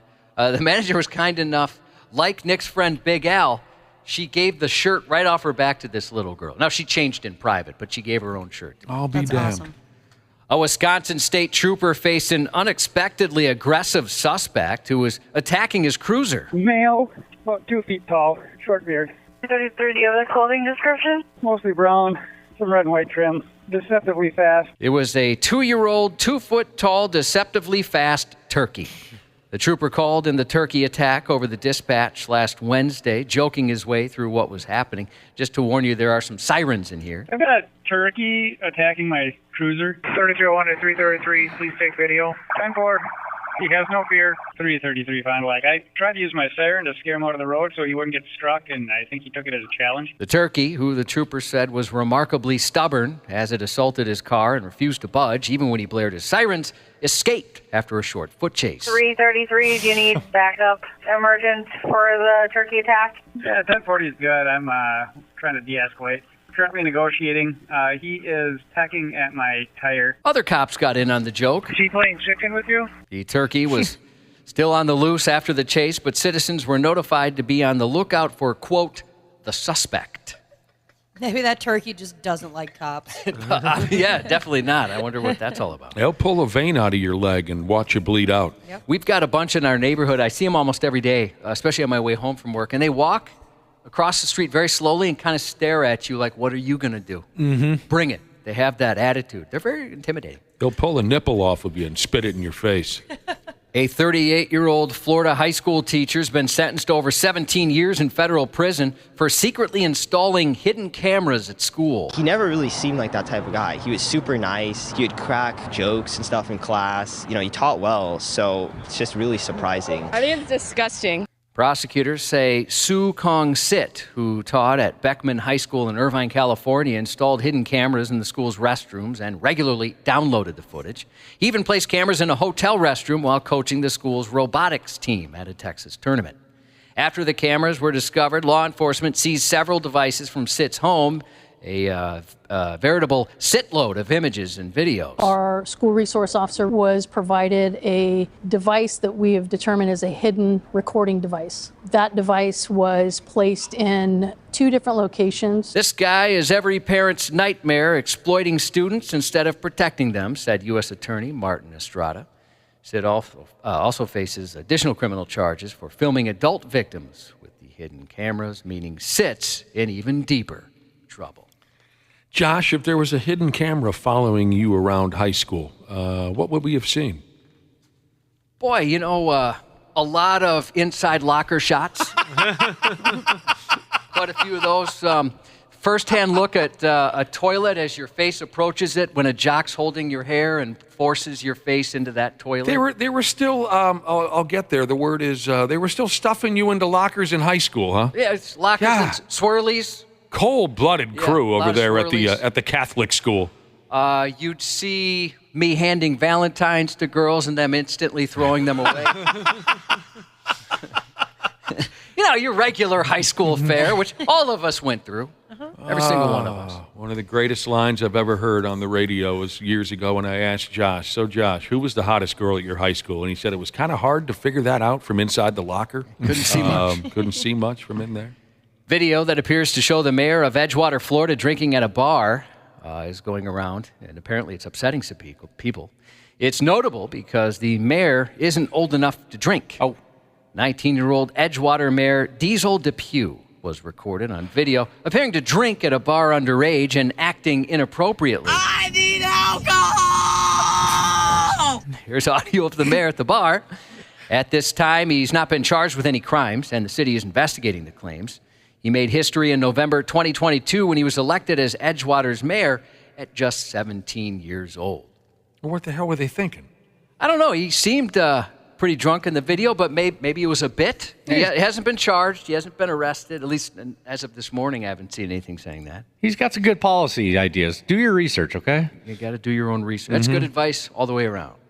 A 41-year-old Florida man named Furman got arrested last week after downing 25 beers and trying unsuccessfully to drive. Cops from the Lady Lake Police Department found him passed out in his car, smack in the middle of the turn lane of U.S. Highway 27 with even more beer in his car, because Furman wasn't quite ready for that party to end.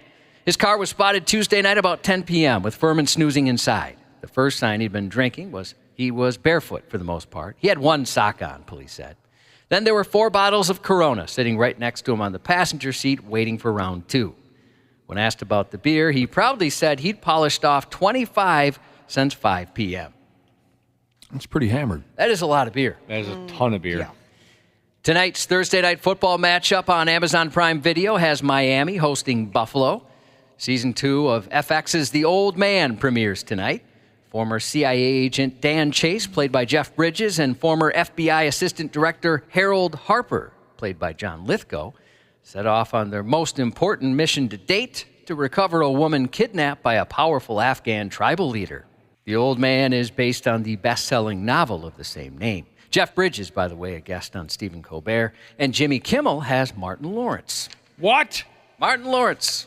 Martin. He was a great character in, what the hell was that movie series again? Pretty much everything. For Christ's sake. When Bad he Boys? No, when he played Bilal.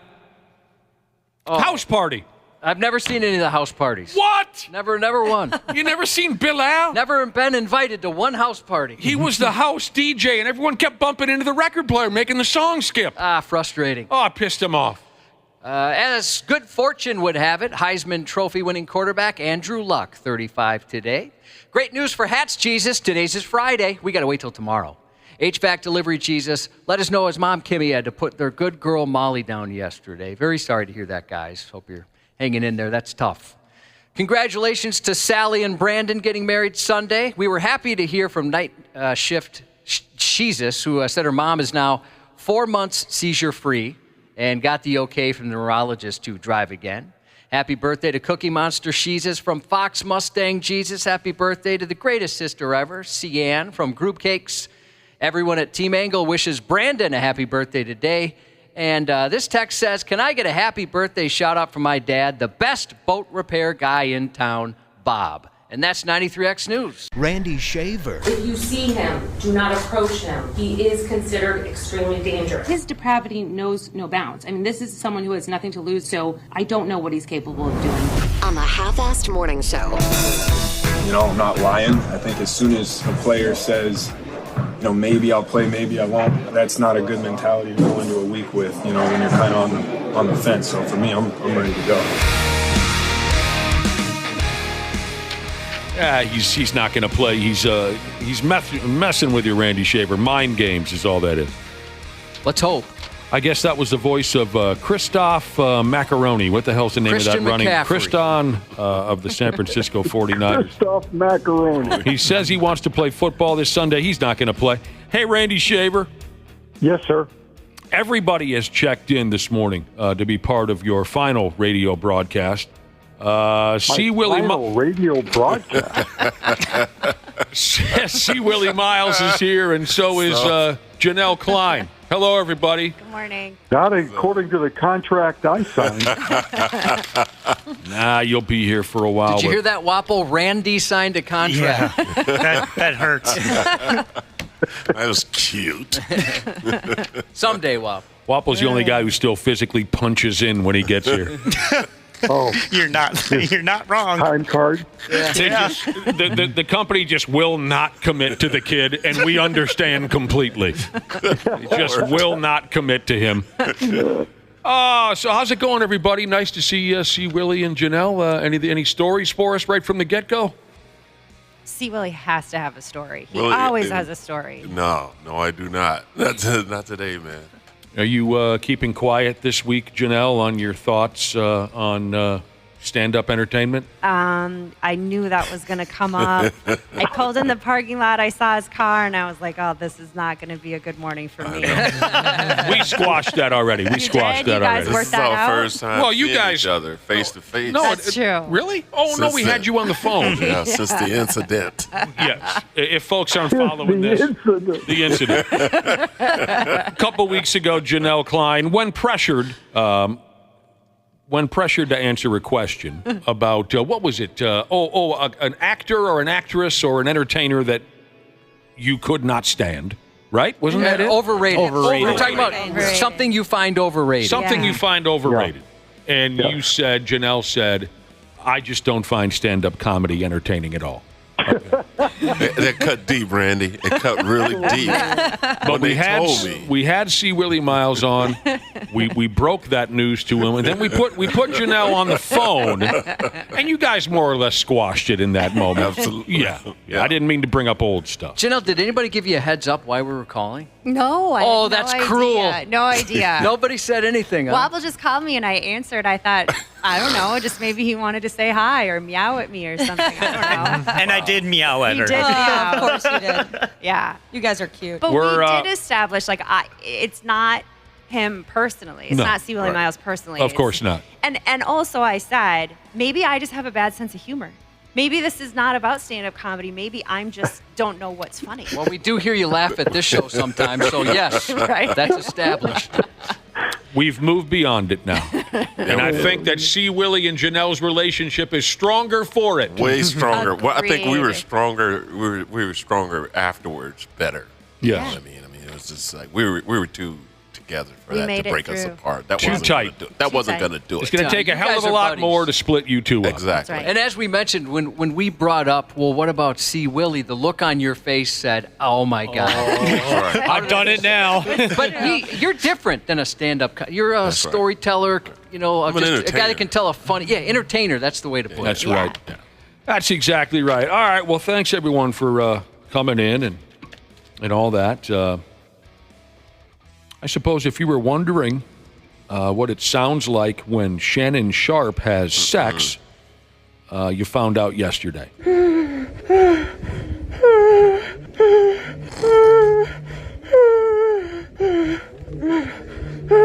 Still going.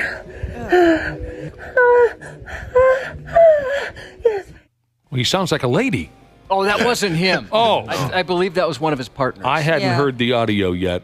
That was one of the big stories going around yesterday.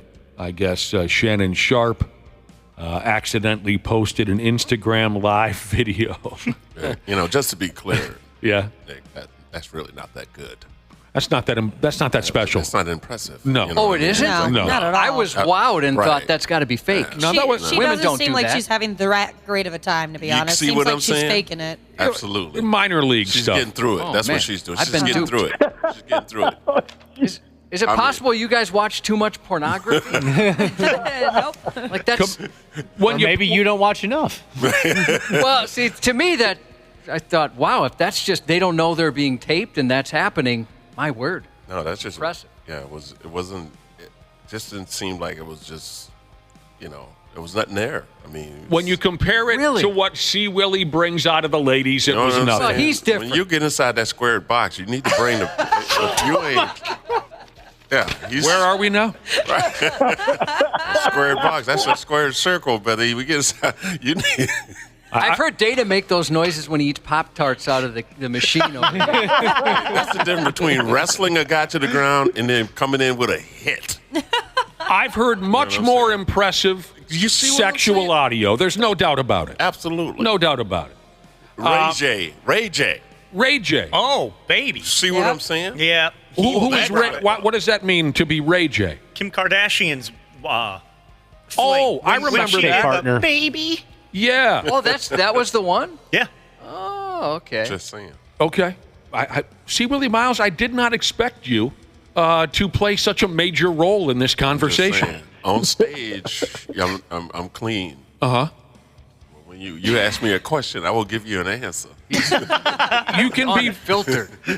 C Willi Myles is as filthy as he wants to be. Okay, I get it. Amy? Yeah, see, that was what I took away from. Okay, I remember that now. That was the video that made Kim Kardashian into a star, was it not? Absolutely. She was dating some cat named Ray J. What is he famous for? Rapping. His sister. Who is his sister? Yeah. What's her name? Brandy. Brandy. Yeah. Oh, Brandy? Yeah. AKA Okay. Moesha? Yes. There you go. Ray J's sister. Ray J wasn't famous. That tape made him famous. I was going to say, that probably made him more famous than anything. Yeah. And I remember that video and the audio, and what I took away from it was that baby bit. Mm-hmm. I love when she does that. I do. I love that part of the video. So Shannon Sharpe, I guess he put his phone down on a coffee table or something the other day. Siri, man. Siri. While he was engaged in sexual acts with a woman, and it made its way on Instagram Live. At first he denied it. His social media guy, he said, posted without his knowledge, said, "Oh, we've been hacked."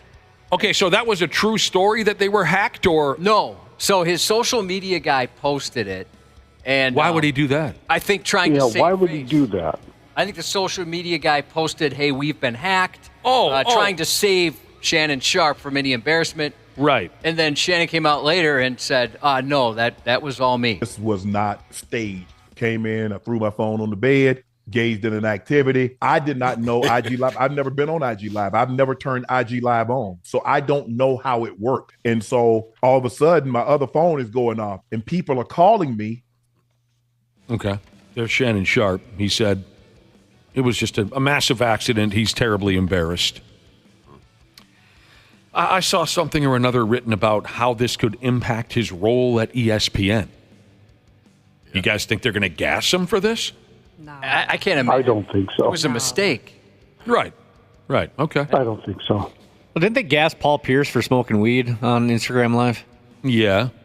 Well, they did that on purpose. Right? Yeah. He did that to get fired. Yeah. That was all intentional. Yeah. Shannon Sharpe's been offered a porn deal already. Oh, I'm sure. Oh my God. That gimmick is so tired now. That's what I thought too. It's called the Porn Dude. Has anybody heard of the Porn Dude? I have not. No, never been. I have not. That gimmick has gotten so tired now. I'm sure it's light porn. And also, I didn't see this yesterday. I didn't see the news of this, but it looks like nobody's face was shown, right? No. So, I mean, it's not... Nothing like that. Right. I guess I should have been more clear for folks who don't know the story. When I say he set his phone down on a coffee table, I didn't mean to insinuate that he pointed it at he and his lady.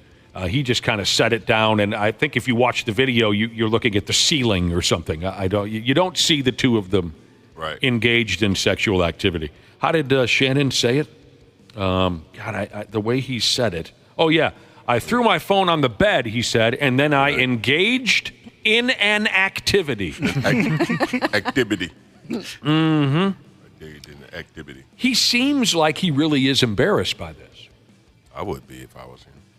Because the lady's not making enough noise for you? Yeah. That's right. You're going to put stuff out in there. If you're going to put stuff on the internet, let it, bring your A game, man. You're a Hall of Famer. And you're out there acting like you third string. Yeah. You're not junior varsity, dude. You're a Hall of Famer. Like third, fourth sloppy seconds or something. You need that. I got to say, I'm shocked you guys are taking it. I thought, well, what a wonderful thing he did for that person. No, that's nothing, Cubby. No. That's nothing. Man, Hot Mom She's has said it sounds like she was faking it. Yeah, that's D3 stuff, man. He's Yep. D1, man. Division 3. Oh, that's what he meant by D. MIAC, Okay, gotcha. MIAC, whatever, Yep. D3. JUCO, Wappel says. Absolutely. One of those directional schools like Southeast, West Louisiana or something like that. You need to go You know, right? You want to bring it home. You know, you got to go Oklahoma. You know, Yeah. Texas. You know, you can come. Directional school. That's not Oklahoma or Texas. That's like Kennesaw State or something. Yeah, you know, Southeast Missouri, Central. Right. You know, Well, I went to Normandale. That's impressive for us. Right. Vacation Jesus said the porn dude is great. He wears a huge mascot head when he gives it to chicks. A big mascot head. Now, has anybody seen it? When he gives it to him. I like that. I cleaned it up a little bit. No, I don't know the porn dude. I'll look him up. By God, I will.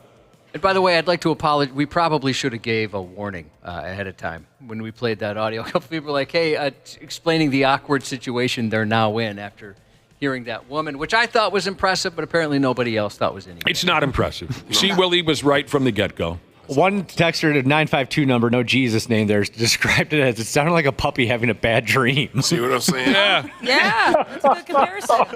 It did. It did sound like a puppy having a bad dream. What I'm saying? We know what you're saying, C Willi. The man was a tight end for crying out loud. Yeah. But Josh, you know, comes from a different background. Josh is known all over town for absolute silence during sex. Well, and I noticed Shannon Sharpe. He's right there with me. He didn't make any noises? No. I'm essentially a Hall of Fame football player. At least in the sack. Heck yeah. Josh does not. You like to keep it as quiet as possible. I'd gross myself out if I ever heard myself. He's not kidding. It's terrible. He's not kidding. The whole act it's filthy. Where I am the loudest orgasmer in the county.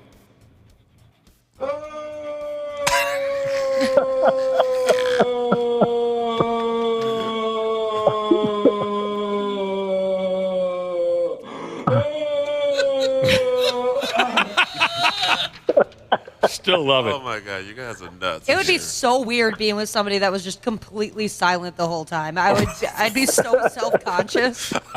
I'd leave. Right. Yeah, absolutely. Yeah, No, I'm not calling you. Yeah. Like the old joke, what am I using here, a penis or a tranquilizer dart? You know? Oh my God. I didn't see this coming this morning on my drive in. Well, I don't think we expected your response either. Oh, that's all I said. I thought maybe you would just want to move away from this. Well, you know, I would. Yeah. On most cases, but I was embarrassed for him. I am too. Man, I am too. It's like, I'm a friggin' loser. sad, man. Won't even. Right. Janelle, your thoughts. Oh, Janelle walked out. She hasn't been saying much. Yeah, she left. This is a. Well, but Josh, you've never heard those sounds? I mean, yeah, I've heard, but if I ever hear those sounds, I think, well, look who earned his keep this evening. Where we're saying that's minor league stuff. Yeah. Yeah. Now I can take no pride whatsoever. Nope. All right. I mean, I'm just saying. Shannon Sharpe is embarrassed, and he's hoping we all forget about this pretty quickly. And the fact that the video didn't catch, you know, Thank God. actual pictures of he and this woman, yeah, then I think we will forget about it pretty quickly. If that cell phone had captured them directly in the act, that would take a while. Ask some of these other folks who have, you know, accidentally had their videos pop up on. They hear about it until the day that they die. Okay, so the Vikings have a game coming up on Sunday against the San Francisco 49ers. The injury report, the Vikings injury report, has the following names up on there. Addison, right, the wide receiver, he's got an ankle problem. He didn't practice. He's out. Garrett Bradbury, he plays the center position. He's got a knee problem. I don't know. He was limited at practice. No good. Naylor, he's a wide receiver, a new kid at wide receiver. He's got an ankle problem. It looks like he practiced. Van Ginkel. Yeah, that sucks. It says here that Van Ginkel kid that all of us fell in love with last week with the hairdo. He's got something wrong with his foot, and he did not practice. Just when we fell in love with Van Ginkel, they took him away from us. Man. Well, I fell in love with him on Hard Knocks. But yeah, he obviously made everybody fall in love with him last week. That's too bad. Randy Shaver, can the damn Vikings beat the 49ers even without Van Ginkel?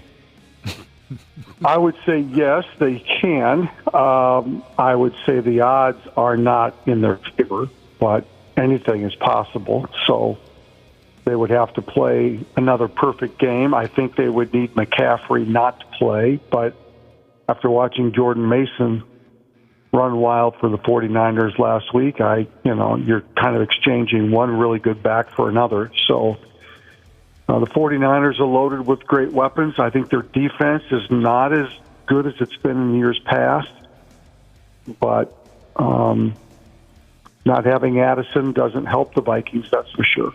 All right. Andrew Van Ginkel. What? He went to Wisconsin? Yep. Well, then I can't take this guy seriously. Come on. I didn't know he went to. Maybe you guys said that. I don't think he grew up in Wisconsin. No, but he went to the University of Wisconsin. Janel Klein's the only one I give a break on that. She didn't know any better. She's from Faribault. Wait, what? You went to the University of Wisconsin? I did, yeah. Why am I just finding that out? Can we still be friends? Well, we'll revisit that. The guy played. No, I can't do it. I can't jump on board with this Van Ginkel parade. He's also an Iowegian, too. Rock Valley. Yeah, Iowegians are there. There's always a problem with them. Always. And then he voluntarily went to play football for the Badgers. I can't root for this guy. Well, give him credit. He escaped Iowa, so that's the point in his. Not a lot of yous do. He played for That's three right. schools. He played for South Dakota, then transferred to Iowa Western, and then transferred to Wisconsin. I'm not going to remember the other two, Dana. You don't know much about Iowa Western? Not going to remember the other two. C Willi calls that a directional school. No, you guys, you never did that. You never called those directional schools that had like west and east. No, and I never really did. southeast. Yeah, I never did. That's yeah, funny. we call them directional schools. So North Carolina is a directional school? No, like if you said like North Carolina, just say you're in North Carolina, but like you say like Southwest Louisiana State. Okay. Southeast. Okay. Southern. Whatever. Yeah. Baptist. Does that count for high schools too? Like you got Yes. Lakeville North, Lakeville South. Those are directional high directional. schools. That's Just awesome. directional schools. Yeah. Then my wife went to a directional high school. Right. So did I. I went Where's to that? my high school was Centronel. Like it was just a school. What's that now? I said my high school was Centronel. Centronel. Yeah, that's what's the name of the city where Okay. my school was at. Okay. And then I went to college at St. Cloud State. Mm-hmm. Like, you know what I mean? Like, Yeah, those are just schools. Yeah. Not Southwest St. Cloud. yeah, like Southwest State. Right. Where'd your wife go to high school, Josh? Minneapolis North. Minneapolis North. The Polars. Former NFL running back, Heisman Trophy winner and all that, Reggie Bush. Apparently some derelicts broke into his house the other night, and Reggie was home. I was hoping for a really dramatic story where he, popped up out of bed and Hit him with his Heisman or something. yeah, I mean, he just clubbed these guys, because I'm guessing Reggie Bush can probably still whoop somebody's ass.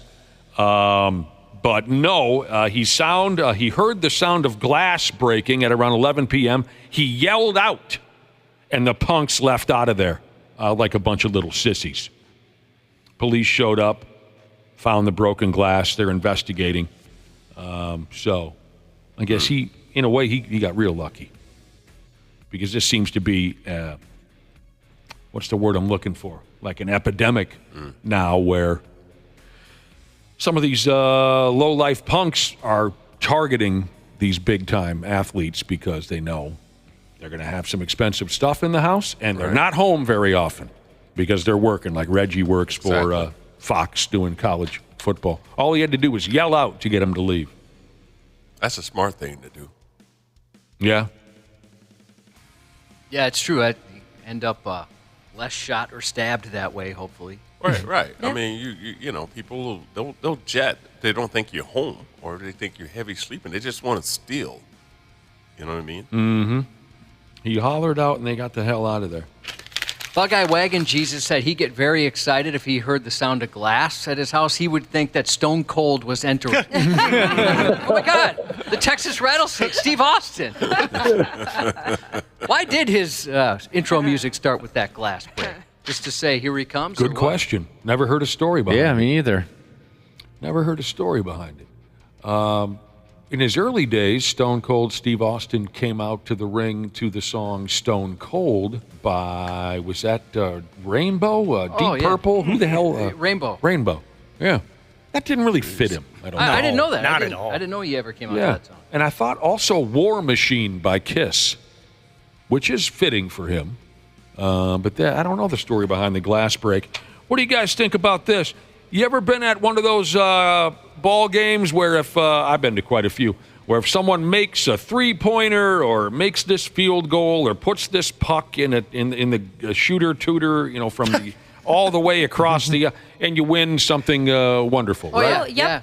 I've gotten to be that person before. Tell us about it. How'd you do? At Mariucci, when I was in college, my apartment building, they were doing a drawing for a chance to win free rent for a year, and you had to make a hockey shot from the blue line.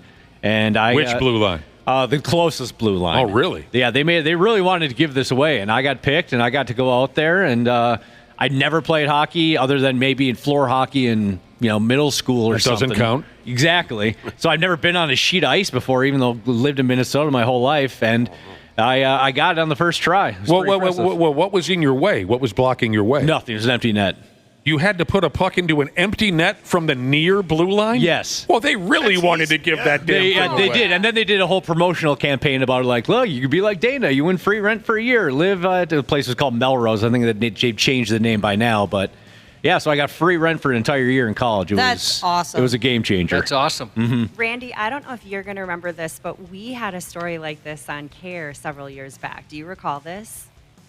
By the way, Dana, empty net goals are for sissies. But anyway, Yeah, exactly. It wasn't his call. I should have said, put a goalie in there. I want to do this thing right. Yeah, it's like promoting tickets for the third place game, Dana. What was your question again, Janelle? No, I was asking Randy if he remembers we had a story like this. It was actually incredible, where it actually happened in Faribault at Shattuck St. Mary's, and they had a contest. I wish Zach Parise was on the show today because I think he was there, but they drew a ticket out of like a raffle, and they said, okay, whoever gets their ticket drawn, come down, kind of like Dana, take a slap shot at the net. But in this case, it was just this little, it was a piece of wood with just a really tiny hole in it. Sure. So they draw the ticket, and this kid comes down, he's like 10 years old. Hey, call Zach real quick, see if he answers the phone. So you think he was on the ice to help promote it? I think Zach was there because it was like an alumni game. I was at the game. Oh, an alumni game. Okay. Yeah, and this kid came down and he had flip-flops on, and they put this big helmet on, and it was like rolling around, and the whole crowd's like laughing, like, oh, cute, oh, cute. This kid goes out there and he winds up and he slaps it, and it sails right through. The whole crowd just goes crazy, and he won I want to say it was $50,000. Oh wow, that's incredible. Dude, that's okay, impressive. but here's where it gets crazy. So they go and claim the prize, and Randy, I don't know, you may not remember this, but I remember getting the video and calling KARE 11 and saying, you got to put this on the news tonight. This is wild. And then as we were doing this, I think we aired it, and maybe it was the next day, they find out that the kid is an identical twin. And it was actually his brother's raffle ticket that was drawn. And so the dad was like, I don't know where your brother is. Just go down and do it for him. Right. And so it was all disqualified. Oh, it wasn't the right kid. Come on, that's bogus. No, it is not bogus. His name was not on the ticket. Cheapos. I like that. I like Ashley, you better be careful. We might find ourselves in that same situation for a contest. Wow. I can totally see that. Yeah, watch it, Ashley. Just be careful. Hey, wow. I like that they stuck to their guns. They did. Wow. Well, it's all, I don't know how these contests work. I'm sure you guys do, but it's an insurance company that fronts the money if it actually happens. So, I mean, it's very strict as to following every single rule. That's no doubt that's cold-blooded. But I like that they said, hey, look, check out the fine print. It can't just be, your relative that comes out there. We didn't draw his number. We drew your brother's number. That's hilarious. They're identical twins. How do you know? I don't know. I'm like, boy, stick to your gun. You change your name to Darren. You Darren now. Till the statute of limitation run out. Yup. I know that you are actually Mitchell, but today you are Darren. Darren. Period. I call you Mitchell, don't you look at me. So was there a lot of outrage in town over this, Janel Klein, when the news broke that they took this $50,000 away from a little kid? I don't think so, because I think everyone understood it was, the rules are the rules. But I think Shattuck St. Mary's gave both of the kids like a free scholarship or whatever to their hockey camp, or they did something to try to make it right. Nice. Then there you go. Yeah. There you go. Zach said to call him in 5 minutes, Wappel. Okay. He's with his daughter. They're on the ice right now. Oh, so he said, okay. call me in 5 and we can get on. All right, we'll ask him about that. Okay, so tell me what you make of this. Purdue had their season opener a week or so ago. Purdue's college football club.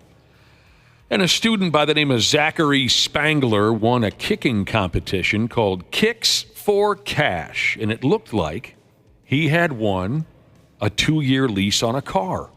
That's worth a lot of money. But no, in the end, he doesn't get Dick Tracy. In this competition, which was sponsored by a local car dealership, he had to kick a 20 and then a 30 and then a 40-yard field goal in a certain amount of time. And he made all 3 of them.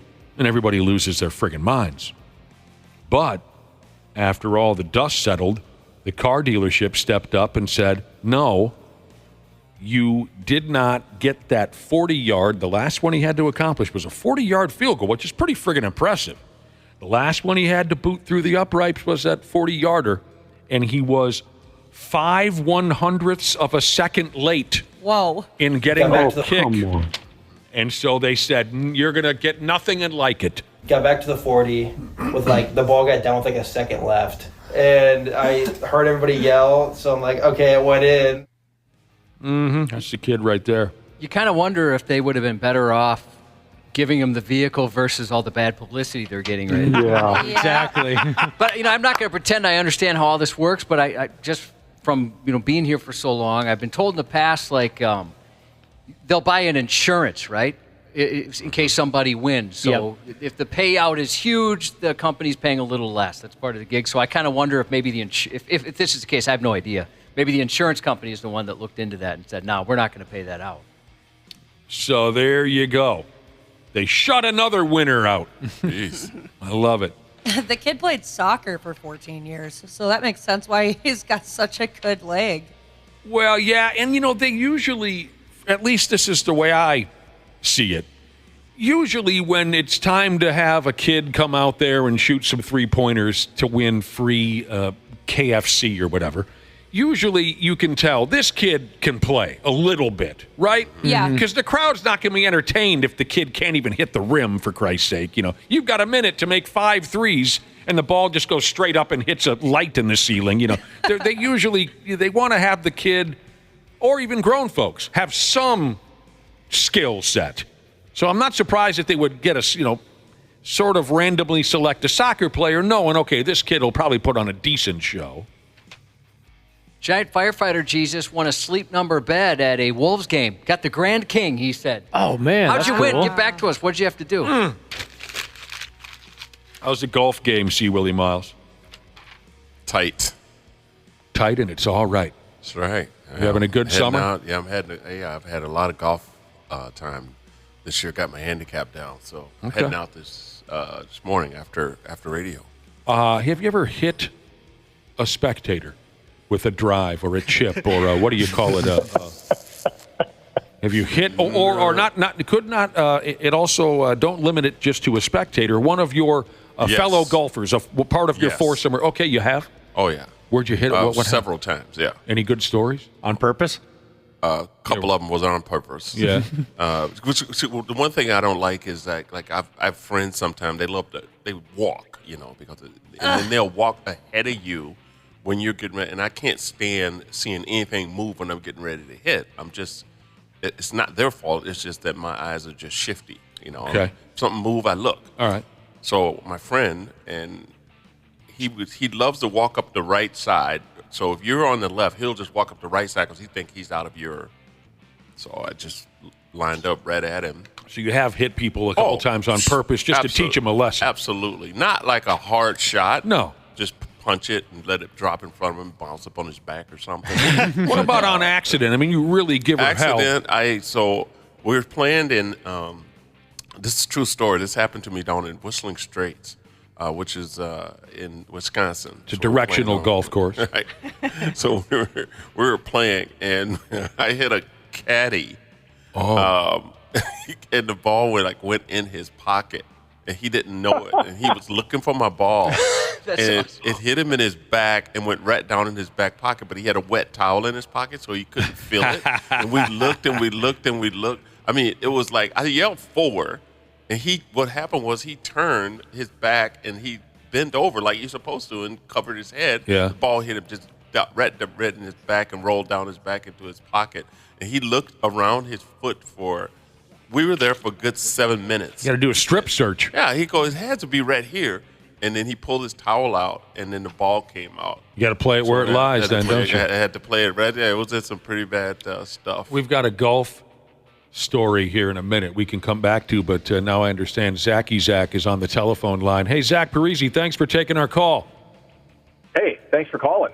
Yeah, what's going on? You're doing some skating with the kids?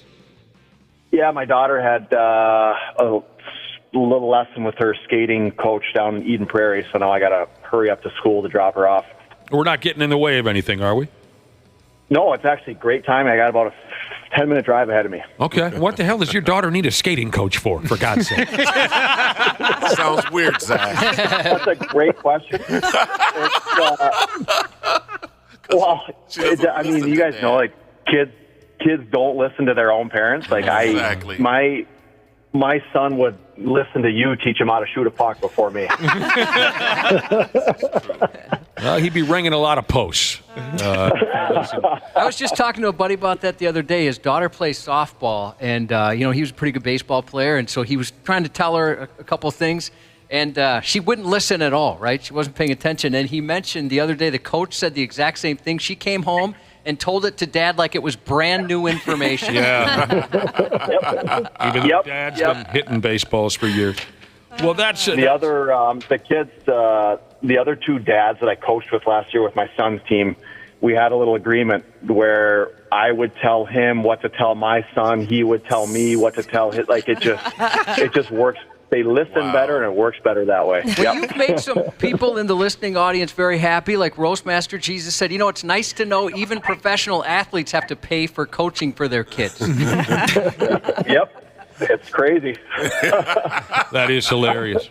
Well, thanks, Zachy, for joining us. So the reason we're calling, your name came up a few minutes ago here on the program. C Willi Myles and Janel Klein are here with us as well. And Janelle was wondering if you remember this story from your days up in North Dakota where $50,000 was given to and then taken away from a young kid who was involved in some kind of an on-ice shooting challenge. Do you remember that? She claims. Janelle, go ahead. You said Zach was there, you think? Oh, I don't know if you were there, Zach. Hi, by the way, and I'm sorry to put you on the spot. Hi, Janelle. But do you remember, and I don't know if you were there, but there's in the past there was always that alumni game at Shattuck, and it was probably at least 10 years ago, but there was this contest where they would draw a raffle ticket, and then whoever's ticket it was would go out on the ice, make a shot at the net, and if they got it in, it was a $50,000 prize. Do you remember being there for this? It sounds familiar because I think we were in the locker room, and I remember the place going nuts. Yes. And at the same time. Yes, and the reason it came up is because we were laughing about how this 10-year-old kid made the shot, and then it turned out afterwards that they actually drew his identical twin his ticket, and the dad said, I don't know where your brother is, you go down there and take the shot. And so the brother made it, and then they didn't get the prize because it wasn't actually the right kid. No way. Yeah. That was at Shattuck? It was at Shattuck, yeah. It's been a crooked program from the get-go. Don't let anybody in there. That's straight out of the movie Semi-Pro. No way. I didn't know that. It is. That is. Oh, my God. Oh, wow. That's embarrassing. Sorry, I apologize on behalf of the school or whoever ran that. That's not good. That's a great I don't want to story. say their names on air, but it's two people that you and I are both good friends with, so I'm not going to embarrass them, but yeah. Let's hear it. Yeah. Not good. I got to clear my name. I was involved in that. He's already apologized for the school, but I had nothing to do with it. And he ain't got any money to spare. He's paying this skating coach, for God's sake. I know. It's private lessons. I know. Oh, B. That's a great story, Janelle. I'm glad you brought it up. And also it gave us a reason to call Zachy. So everything good? How was your summer? Summer was great. All good. Yeah, now the kids are back in school, getting all that good stuff done, and I'm working on my golf game a lot. So life is good. Nice. We were just talking about golf. That's perfect. So a few years ago, and Zach, you probably remember this. This is C Willi Myles, a comedian. You golfed in my stand-up foundation tournament at the Wappel. Yep. You and Kyle, and that's when Zach was hitting the ball far, but he wasn't hitting fairways. But he cranked it 300. Still an issue. He was still an issue. 300. Him and this other with the big Which guy are we talking about? Kyle Broflovsky from South Park. Which Kyle was? Poso. Kyle Oposo. Oh, okay. And Lee Gorn, who they played up in North Dakota. But anyway. So you're saying at the time Zach had power, but not much for accuracy. Oh yeah, absolutely. I mean, just kill the ball, but you didn't know where it was going to go, and but it was far. Okay, and you're so saying he's that's working on that now. That's still a problem for you, Zach? Yeah. Still a problem. Yeah, I don't think it's as much of an issue for Oposo. He still crushes it, and it's straight. But for myself, we're working on it. But next year, I'll be there. It'll be down the middle. Well, let me ask you this question quick, because Lee Gorn used to tell me this all the time. Lee Gorn he could hit the ball 100 times out of 100. He could hit it 300 plus yards. Mm-hmm. But when he would drive the par 4 and he'd be 20 yards out. His short game was trash. Yeah. Yep. Like he would take a wedge. He said, I said, you got to swing smooth. He says, Willie, he's from Canada. I play hockey. There is no such thing. There is no what now? Swing. There's no such thing as a smooth swing. Well, I mean, his driver swing is the same as his wedge. Isn't that fairly common? Big power hitters in golf don't have the light touch when it counts. No. To play golf, you got to have that light touch around the green. He flattened at 60-degree out, and he swing it 120 miles an hour. It'd go up in the air like 100 feet and come straight down. Randy Shaver, I was going to ask. You see a little bit of both. Both with the hockey guys. Like some of them can crush it, and then like Lee Gorn, they just don't have the touch, which is surprising to me. I feel like should be the opposite. Like we should have the touch around the greens, but. Especially for Lee, he was a goal scorer. So I don't understand that. He smacks it, he said. I never eased it in there, Willie. I was just asking C Willi Myles if he ever hit anybody with a drive, a spectator, or one of his fellow golfers. What about you, Zach? You're on the tee, or maybe even, just on the fairway, you take a shot and then you hit somebody. I haven't hit anyone, knock on wood, thank God. I've been hit. But I haven't hit anyone yet. Where'd you get hit? In the arm. During actually, Janelle at the Fairville Country Club in a golf match. I got smoked in the arm. No. Off the tee shot. Was the person sober, Zach? I mean, they were 14. I hope so. We did say Fairville. I did. But there was some pop behind it, huh? It hurt a little bit? It stung. I think I'm going to blame that on the rest of my round not going so great. Yeah. It hurt. It hurt. Can you imagine being the parent of the kid that put Zach Parise on the IR? Oh, no. Can't play a game or something? Somebody's going to get grounded. Oh, jeez. Yeah. The reason why I brought it up, and Zach, if you can still stick around, feel free to join us, for a couple more minutes on this story. Joe Buck, the football announcer, and his wife were golfing the other day, and he roped a damn ball smooth into her ankle, and the poor gal had to go ahead and have surgery. He fractured her ankle. That is a disgusting act. No way. Yeah. He hit a spectator or his wife? His wife. Oh. Hit his wife in the ankle. It shattered Was her. she like Willie? Was she like C Willie's buddy who's walking up the right side of the fairway? And Probably. He tried to send a message. Yeah, I don't. I think he's trying to get out of that marriage. They're calling it an accident. I don't think so. I don't know. I don't know where she was standing at the time, but he got her good. Sitting in the cart. She was sitting in the cart, minding her own business. Yeah, I don't. She also is an ESPN personality. She has been an NFL reporter for 10 years, works on Monday Night Countdown. Do you know her, Janelle? I do. I used to work with her a lot. And here's what's crazy about this story. So they were golfing together. This actually happened, I think, fairly early in the summer. Okay. And I don't know why, but they do this thing where when they've been golfing together, she will do like a handstand. She's really into yoga and all this stuff. So anyway, he's teeing off, and she's doing like a handstand cartwheel type thing. So her foot is up in the air. Oh, dude. He tees off, and it hits her just perfectly. It totally shattered her ankle. She's been in a boot like all summer long. Yikes. So this was a stupid horsing around on the golf course. things you don't do on a golf course. No, absolutely no course etiquette whatsoever.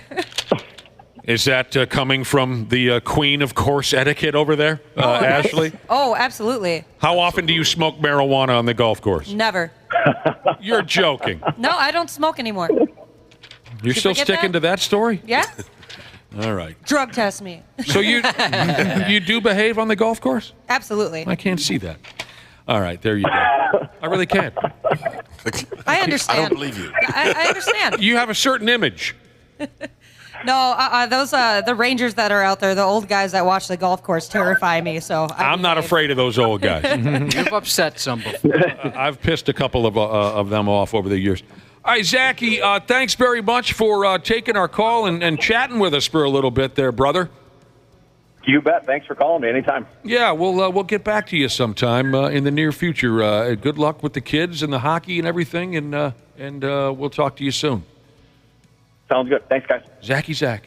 There he goes. On the telephone line. The all-knowing brother and sisterhood tells us back to the story about the guy who kicked, his kick won him a car and then lost him a car. Mm-hmm. The car dealership, they changed their mind, and they're going to hook him up. That's a smart thing to do. That's great. Oh, is that right? Yep. Yeah. All right. That makes everybody happy. By the way, this injury to Joe Buck's wife, what's her name, Janelle? Michelle Beisner. Michelle Beisner Buck. This injury to Joe Buck's wife is the second injury to an ESPN type of a character in the last month or so. It says here, NFL reporter Field Yates. Guy's first name is Field? Anyway. NFL reporter Field Yates suffered a devastating shoulder injury in August. It says here, while engaging in an activity to determine the draft order in his fantasy football league, he dislocated his shoulder. That's aggressive. The injury resulted in a brief hospitalization, but this Yates guy has now been discharged. What in the hell were they doing to determine their fantasy football draft order to where someone had a shoulder come out of the socket? Sounds like an arm wrestling contest. It could be. What a I'll dork. arm wrestle you for it. Could be. And they had their fantasy draft in the Bahamas. Randy Shaver, it's gotta be time for rough. you to step it up a notch. Yeah, no kidding. With all your fantasy football leagues and all your sports gambling, I bet you've never hosted a party in the Bahamas for it. I have not, no, but it sounds fun. If They so, have Devani's? I've got time to do it now, too. Really? you do have time to do it. Yes. Well, if you ever travel to a sunny destination for a fantasy football draft, I hope you also separate a shoulder. Jeez, I thought you were about to say you wanted to go along. I just want a good story out of it. Shoulder and pull a Oh my hammy. God, I just want a good story out of it. Wow, look at the time. I had no idea that we have been talking for the Twins won last night by damn.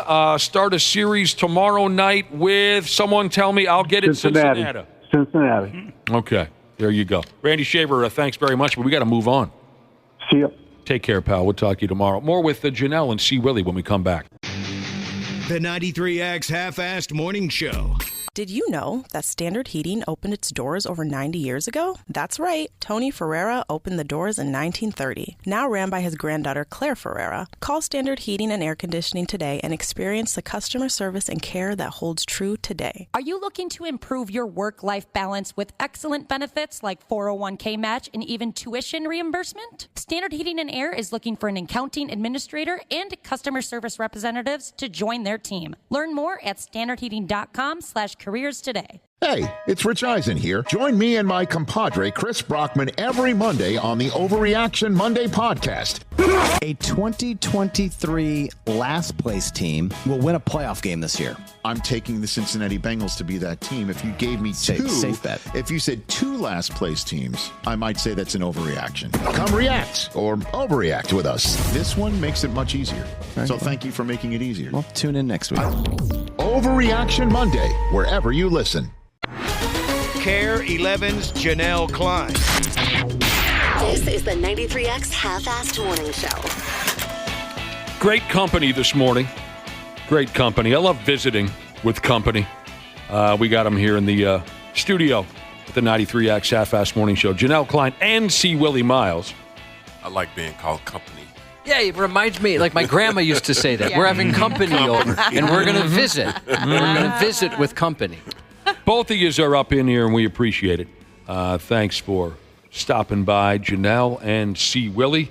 Hey, check this out now. Right now on the Luther Bloomington Kia text line, text the word DECK, D-E-C-K, to 651-989-9393 for a chance to win tickets to the sold-out 93X Rock the River Cruise coming up next Friday on paddle-forward riverboats. Free food from Lucky's 13, live music from Gel, drinkies on the river with almost all of the 93X Half-Assed Morning Show. The prize provided by the wonderful people at Paddleford Boats. Again, the word is DECK, D-E-C-K. I can only imagine what people are texting right now as a replacement word for DECK. And the number is 651-989-9393. Good luck. Are either one of you available next Friday? Next Friday. Oh, you're a busy guy. Look, he's going through his cell phone to figure out. I know you are busy this Friday, C. Willi Myles, because you've got a show. I got a show Saturday. Oh, I thought it was Friday. Yeah. F me running. That Friday is pre-show, so I'm actually busy. Pre-show activities Friday. The actual show is Saturday. Saturday. Sold out. Thanks to a lot of you guys. And awesome. A lot of listeners. Everything connected to this radio show sells out. Absolutely. yeah. Some people call us sellouts. Right. Where are you? When is it, next Friday? Next 20th? Friday.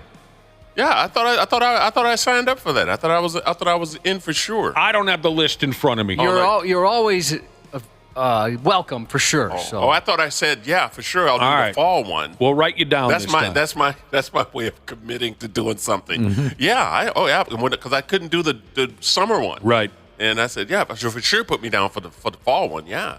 And then I won't. Thank God you remind me. I mean, we're not going to hold you to it, but if either one of you, both of you are available next Friday, you're more than welcome to get on the boat. Maybe it'll be like the last experience that I had with C. Willi Myles on one of our boat cruises, where I saw you as we walked onto the boat, and then I never saw you again. Yeah, it's kind of how it works. I literally looked for him. I was concerned. I'm like, did he jump? I also assumed that maybe you had been picked up by a better party boat or something. No. Never saw the guy. I sat with Josh and his family. Yeah, it was fun. It was. I had a blast. Yeah, it was really good. I met a lot of people that work across the street from where I live. Some of your fans and the guy I see you out there grilling all the time. I say, well, that's creepy, dude. Yeah. You shouldn't be telling me that. You should be making your own dinner while you're watching me grilling up mine. He said, my window by my office looks right over on your patio. I'm like, well, that's just, don't take photos. I've noticed you've changed your toothpaste. What's that all about? Exactly. Yeah, my family was raving, and rightfully so. I mean, they absolutely fell in love with you, and they're so appreciative that you gave them your time. That was great. Oh, that was gracious for you guys to invite me to sit there with you, man. I was on that boat by myself. I usually don't go to functions without my wife or somebody to walk around and make it look like I got friends. Well, it'll be a hell of a party next Friday. We'll have a lot of laughs. What time is it? 7 to 10. I'm taking a guess. 7 to 10. Yeah. All right. PM. Yeah, far too late. Yeah. Right. We'll get her done. Real quick, a handful of minutes ago, we had C Willi Myles and Zach Parise talking about their golf game. And I was asking them, did you ever hit an innocent bystander with a big drive upside the head or this or that? You and Zach both told your stories. I got a text message from a listener named Grover before Wappel was born Jesus. So this guy's been built like a Muppet back when you, Wappel, were just a wrinkle in the sheets. Yeah, that's unfortunate. You're a for Muppet us. baby. It says here, a friend of his got hit in the eye with a golf drive, and her eye exploded. Oh my gosh, no. And now she has a glass eye. Wow. I hit a guy at Topgolf once. That's tough to do. My first time ever. It was my first swing, too. You know how they're separated by, those little, like, pony walls, right? Yeah. The left wall? I hit the left one, it bounced to the right, and I nailed the guy in the hip. Oh, no. I was so embarrassed. And for a second, I thought, I'll just look around with him like, well, where the hell? Who the hell did that? And I admitted it. How were you able to get a golf ball to go sideways? I don't know. I mean, I'm just that good. I was standing too far back, I think. And so, like, if I can, so I'm standing a little far back. I hit the very edge of it, at the very front edge. It just went straight right and took this guy out. Hit a guy right in his wallet. Yeah, and the guy was probably 70-some years old. Oh, my God. I couldn't have felt worse. Who would hit this old man? That was my first thought, was to completely deny it and look around and just help him hunt down whoever this rogue golfer that was. bastard. You're looking for the real killer. My golf club didn't fit. Right. You must have quit. That sucks, Cubby. Oh, God, I still feel terrible. Lord. about that. All right. And the guy, by the way, he didn't look too happy with me at all. Well, Look there, you're like, you shouldn't be here, Yeah, son. what are you doing here? It's not the place for you. That's about right. all right. You want to talk about the professional wedding destroyer? Yeah. This is pretty funny. It's crazy that this exists. Is this real? Is this all a joke? I have many questions. The professional wedding destroyer. Years ago, a crazy lady called Josh a herder and a hater and a life destroyer. Yeah. And you're none of those things. But that's a completely different story. It's an old bit, Janelle. Oh, okay. She's looking at me like, what? A guy in Spain claims he's making very good money working as a professional wedding destroyer. Personally, I'm not buying this. It's probably fake. I mean, is it Japan where supposedly there's people you can hire to quit for you? Oh, quit your job for you, yeah. If you're too nervous to do it yourself. See, I believe that because these days, we're so deathly afraid of face-to-face interactions. It's all texting and trolls on social media. I can believe that there are plenty of people out there who just can't conjure up the balls to quit their job, so someone does it for them. But This seems to be the same thing to me, though. Well, let me explain what it is I don't believe. I believe, I'll tell you. So, guy says he's making very good money as a professional wedding destroyer. Brides with cold feet supposedly hire him to show up at their wedding and then object at that moment where the officiant says, does anyone have a... And apparently he runs in and pretends to be an ex-lover and takes her away from her own wedding, and that's how she lets her fiancé know that she's no longer interested in getting married. Now, I'm believing that this is happening. The part that I don't believe is that brides are hiring him to do that exact bit, and then they say, ha ha, just kidding, and they come back in and they do the real wedding. That's the part that I don't believe. I don't believe that women are really breaking up with their husbands in this, or fiancés in this fashion. I do believe they're doing it as a joke to shock the crowd and get a good laugh. I don't know. I can see it. I mean, have you known somebody that knew this isn't going to work out, but everything had been in motion and there's so many people involved and you're worried about disappointing your family? And yes, I'm one of them. You weren't that way. No, I wasn't. But yes, I've known a couple of guys where it was obvious this was not going to work. Wow. I know for a fact they went through with it for all of the reasons you just listed. To me, this would be more pressure than quitting a job. Oh, by far. I think. Oh, definitely. Because you've sent out invitations months or however long ahead it's been. They've purchased gifts. People have committed to this. Maybe you've got a destination wedding. This to me would be far more difficult to get out of than just telling your boss, I don't want to work here anymore. Yep. So I could see, at least for a second, going, please get me out of this. I can't do it. I just find it hard to believe that there's more than 1 or 2 women in all of Spain who have hired this guy for the exact purpose of what he's explaining here, that's how the relationship ends. That's how the lady chose to end the relationship. He's making good money. I don't know. But at any rate, he says it started as a joke. He posted a sarcastic ad to rescue brides from their wedding. $550 he wants in trade for this, okay? Wow. The women then, he says, started hiring him, and he's booked through the end of the year. Come on. His ad says, if you have doubts and don't want to get married and don't know how to end it, don't worry anymore. I'll object to your wedding. You just need to tell me the time, place, and date. Like I explained, he shows up and waits until the officiant asks if anyone objects. Then he pretends he's an old boyfriend and the bride runs off with him. I don't know. Maybe, okay, this is in Spain and I don't know jack about Spain. In America, I don't think that he'd really find as much business as he claims. But I don't know anything about Spain. So how does that work? So he objects, and then is the wedding automatically off? I mean, is that like the law or the rule? I don't know how that works. Or maybe she's like, well, I've been busted. I guess nothing we can do other than break this off. Right. Yeah. I feel like that would create so much more problems than just saying I don't want to get married. Yeah, now you have people looking at you like, you're a terrible person. Yeah. That's another reason why I'm not fully buying this. Yeah, we didn't have that line in our wedding. Yeah, we didn't either. You weren't given the option? No, you don't have that line. There's always somebody there that might cough or something. Yeah, exactly. You're right, because there's somebody that's going to make a joke. Don't have that line in there. No. So this Spanish cat, the man who is calling himself a professional wedding destroyer, he says it doesn't always go well. People at the wedding tend to get upset. Sure. So there's an extra $50 fee for every slap, punch, or kick in the nuts that he receives. Wow. At the end of the day, a little hazard pay there. You can get shot, man. If you got a father in there that's put a whole bunch of money down. Oh yeah.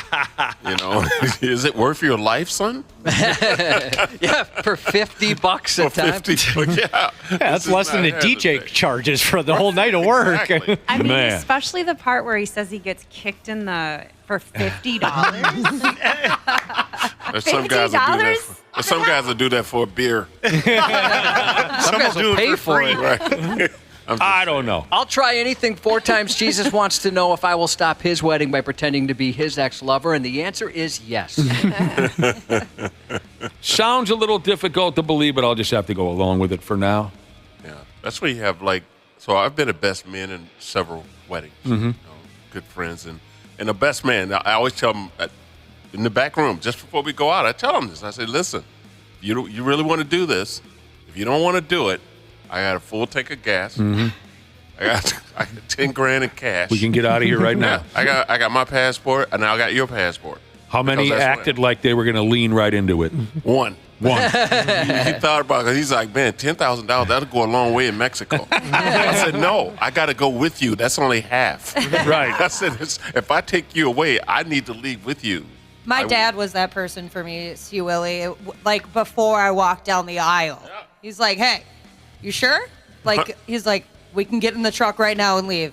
I don't care." And why didn't you listen to him? Yeah. What went through your mind? Really, honestly, what went through your mind at that? Because everyone knows that your first marriage went nowhere. I think my head was so filled with like stress of everything else, I couldn't even think clearly. I'm like, "No, we're good. I'm good. Let's go. Let's do the thing." How many weddings have each of us been to where you knew 100%? There's absolutely no way this is going to work. This is friggin' hilarious. I can say for sure one. Yeah, one. And Three. Three? Really? Oh. And did they all fail? Every single one. Yeah. Now, let me ask you, how do I answer this question? I've been to 2 weddings where I thought that, but it was the same guy. Oh, right. Yeah. Dude, I can say the same thing. All right. Oh, you can? Yeah. Okay, yeah. It was. So I thought the first time I thought no way it's going to work. The second time I was even more sure it wasn't going to work. But now he's on his third wife, and they've been married a long time, doing real well. Oh, buddy, he just got. I went to his first 2, and then I told him, I'm not coming. That's what Don't invite me. Yeah. Right. I'm not flying again. No. This is. You know what? The 5th one. Call me. Yep. I'm not going to anyone's third wedding. That's ridiculous. I then we'll go to the second one. My wife made me go. Yeah, the third one I chose not to go to as well. Janelle, you ever been to a wedding where you knew, okay, this is stupid. There's no friggin' way they're going to. You know what's funny? I once was a bridesmaid Yeah. in one of those weddings. And so I was a what do you call the dude version? Groomsman? I was a groomsman for one where everybody standing up or sitting down knew this is absolutely ridiculous. I was for the first one. I was after that. I didn't see the warning signs. I thought, this is great. I love them both. They're both good friends. Were you very young? Yes.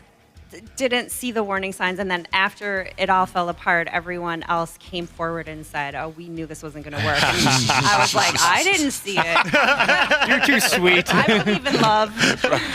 And I love this dress that she picked out for me. You were the only friggin' one who didn't see that this is a nightmare in the making. I'm up there like crying, tears of joy. Yeah. Everyone else is in the pews taking bets. And Even her parents are thinking, well, Janelle must be allergic to something up there.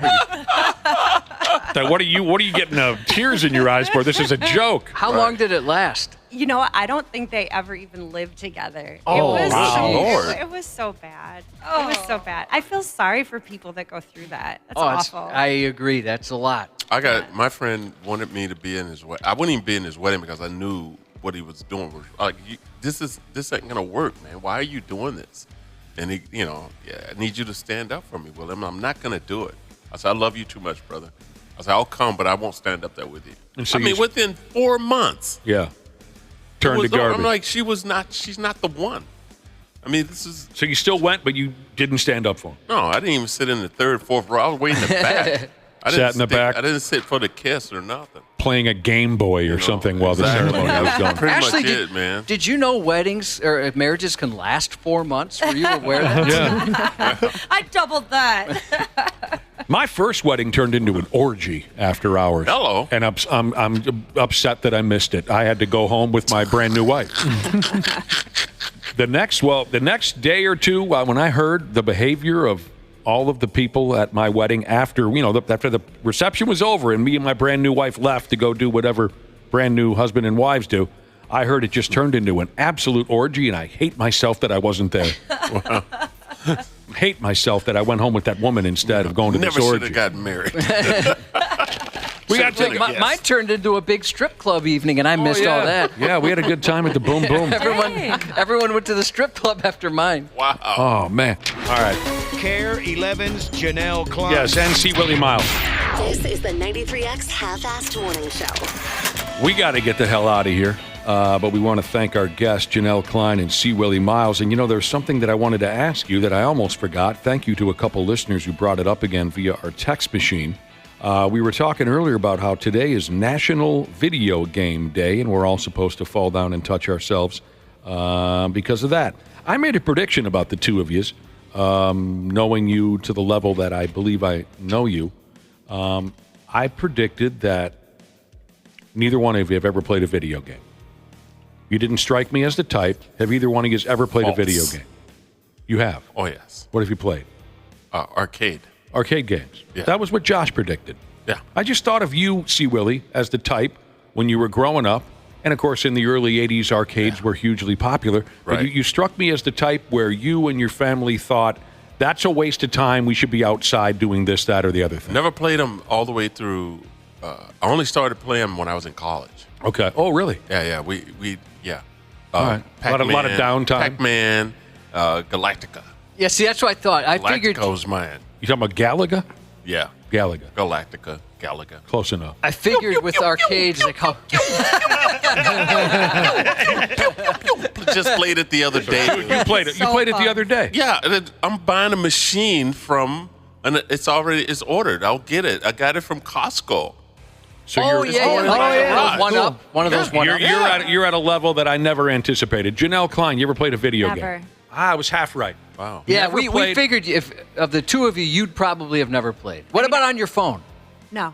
Never. I remember growing up, like boys in my neighborhood had them. That's They would hilarious. play them, but no, I've never even tried. That's awesome. So you never played like an Angry Birds or Snake or anything? on Nothing. your phone? Frogger, Pitfall, Pac-Man, Nothing. Pong. Wow, that's really hard to believe.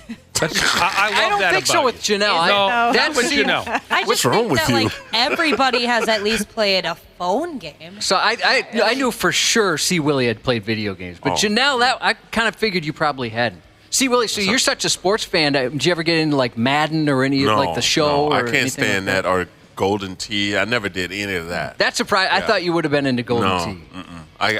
I don't even like going to. I hate Top Golf. I hate going into a golf simulator. I need to be outdoors to play golf. That's to me is that's I need grass under my feet and someone to carry my bag. I'm bougie like that. Janelle, don't be embarrassed. I think that's really cool. I think No, that's it really, isn't. really unique and original. It's good hand-eye coordination. Maybe you're not considering this. What about Oregon Trail? Did you or where in the world is Carmen I San know what Diego? those are, but I never played those. Your school didn't play it? I don't think so. Sims?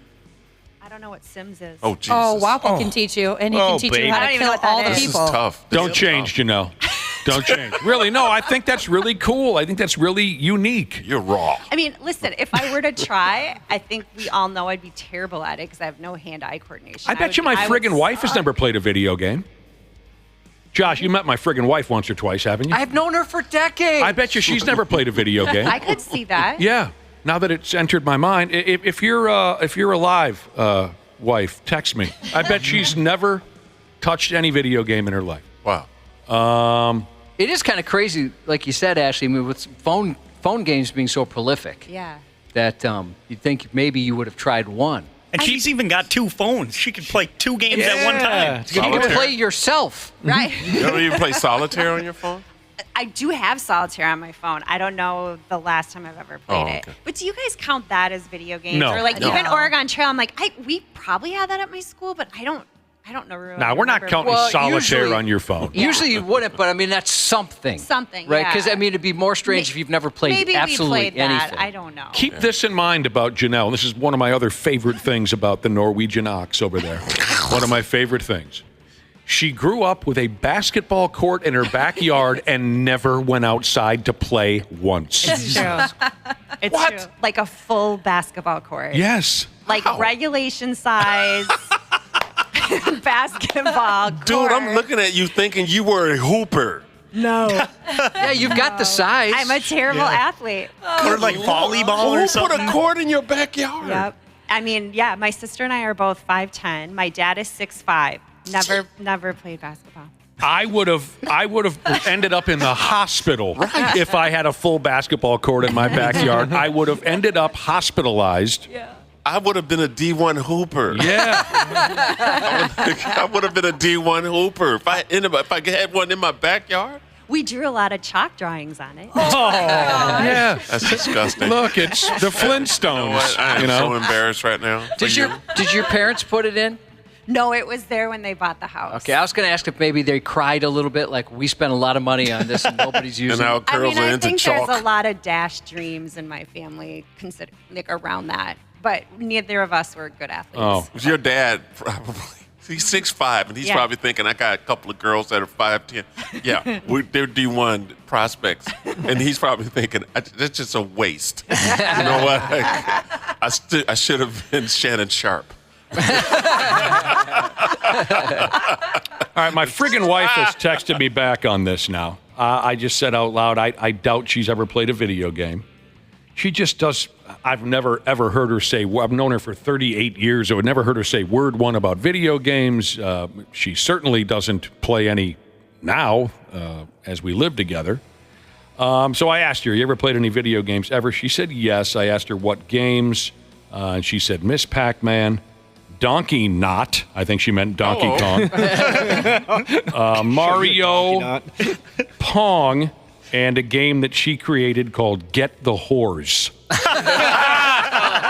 God, she hates whores. She does. Play that game. Started that game when she met you. Yeah. Oh, she also played Frogger. Okay, I didn't think Frogger. so. See, that's That's what I keep trying to tell my wife, because we don't do research. You don't do research? Men don't do research. Women know everything about us. Oh, I see. Yep. Women, we don't know anything about them. All right. Nothing. You know, you have a point. Earlier, I said my wife went to Minneapolis North. She texted me and said, we've been together over 20 years. You don't know where I went to high school. Oh, man. She went to Minneapolis South. Yeah.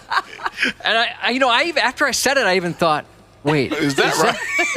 Is that where she went? And I knew I screwed that up. And she texted me because it's not important. Right. It's not important when you what's important is that you love me and I love you. That's she was all not men a care polar. about. She was not a polar. She was a tiger. So actually, we got in a little something over you, C Willi. Hello. We were talking. The family was talking about you, and I told them again the story about how great it was to see, and talking about my wife, saying, "Yeah, we had a lot of fun." She's like, "I didn't go with you to that." And I'm like, "Yeah, you did."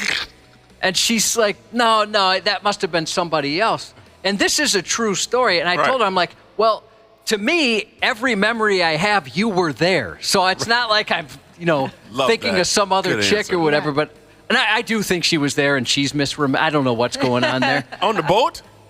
What's that? On the boat? Last couple of years ago? No. When you opened up for Damon Wayans. Oh, yeah. Yeah, okay, when I first saw you, and I get you. She told me she wasn't there, and she got mad at me, thinking, right. I just missed you were there. I've made that mistake so many damn times where I've said, "Hey, remember when we went and saw that movie?" And then, no, that wasn't me. One of a woman's favorite thing to do, though, is to be like, "Nope, must have been a different girl. Must have been a different girl." What's wrong with that? Out of curiosity. But you know why they do that? Because they know for a fact you don't know for sure.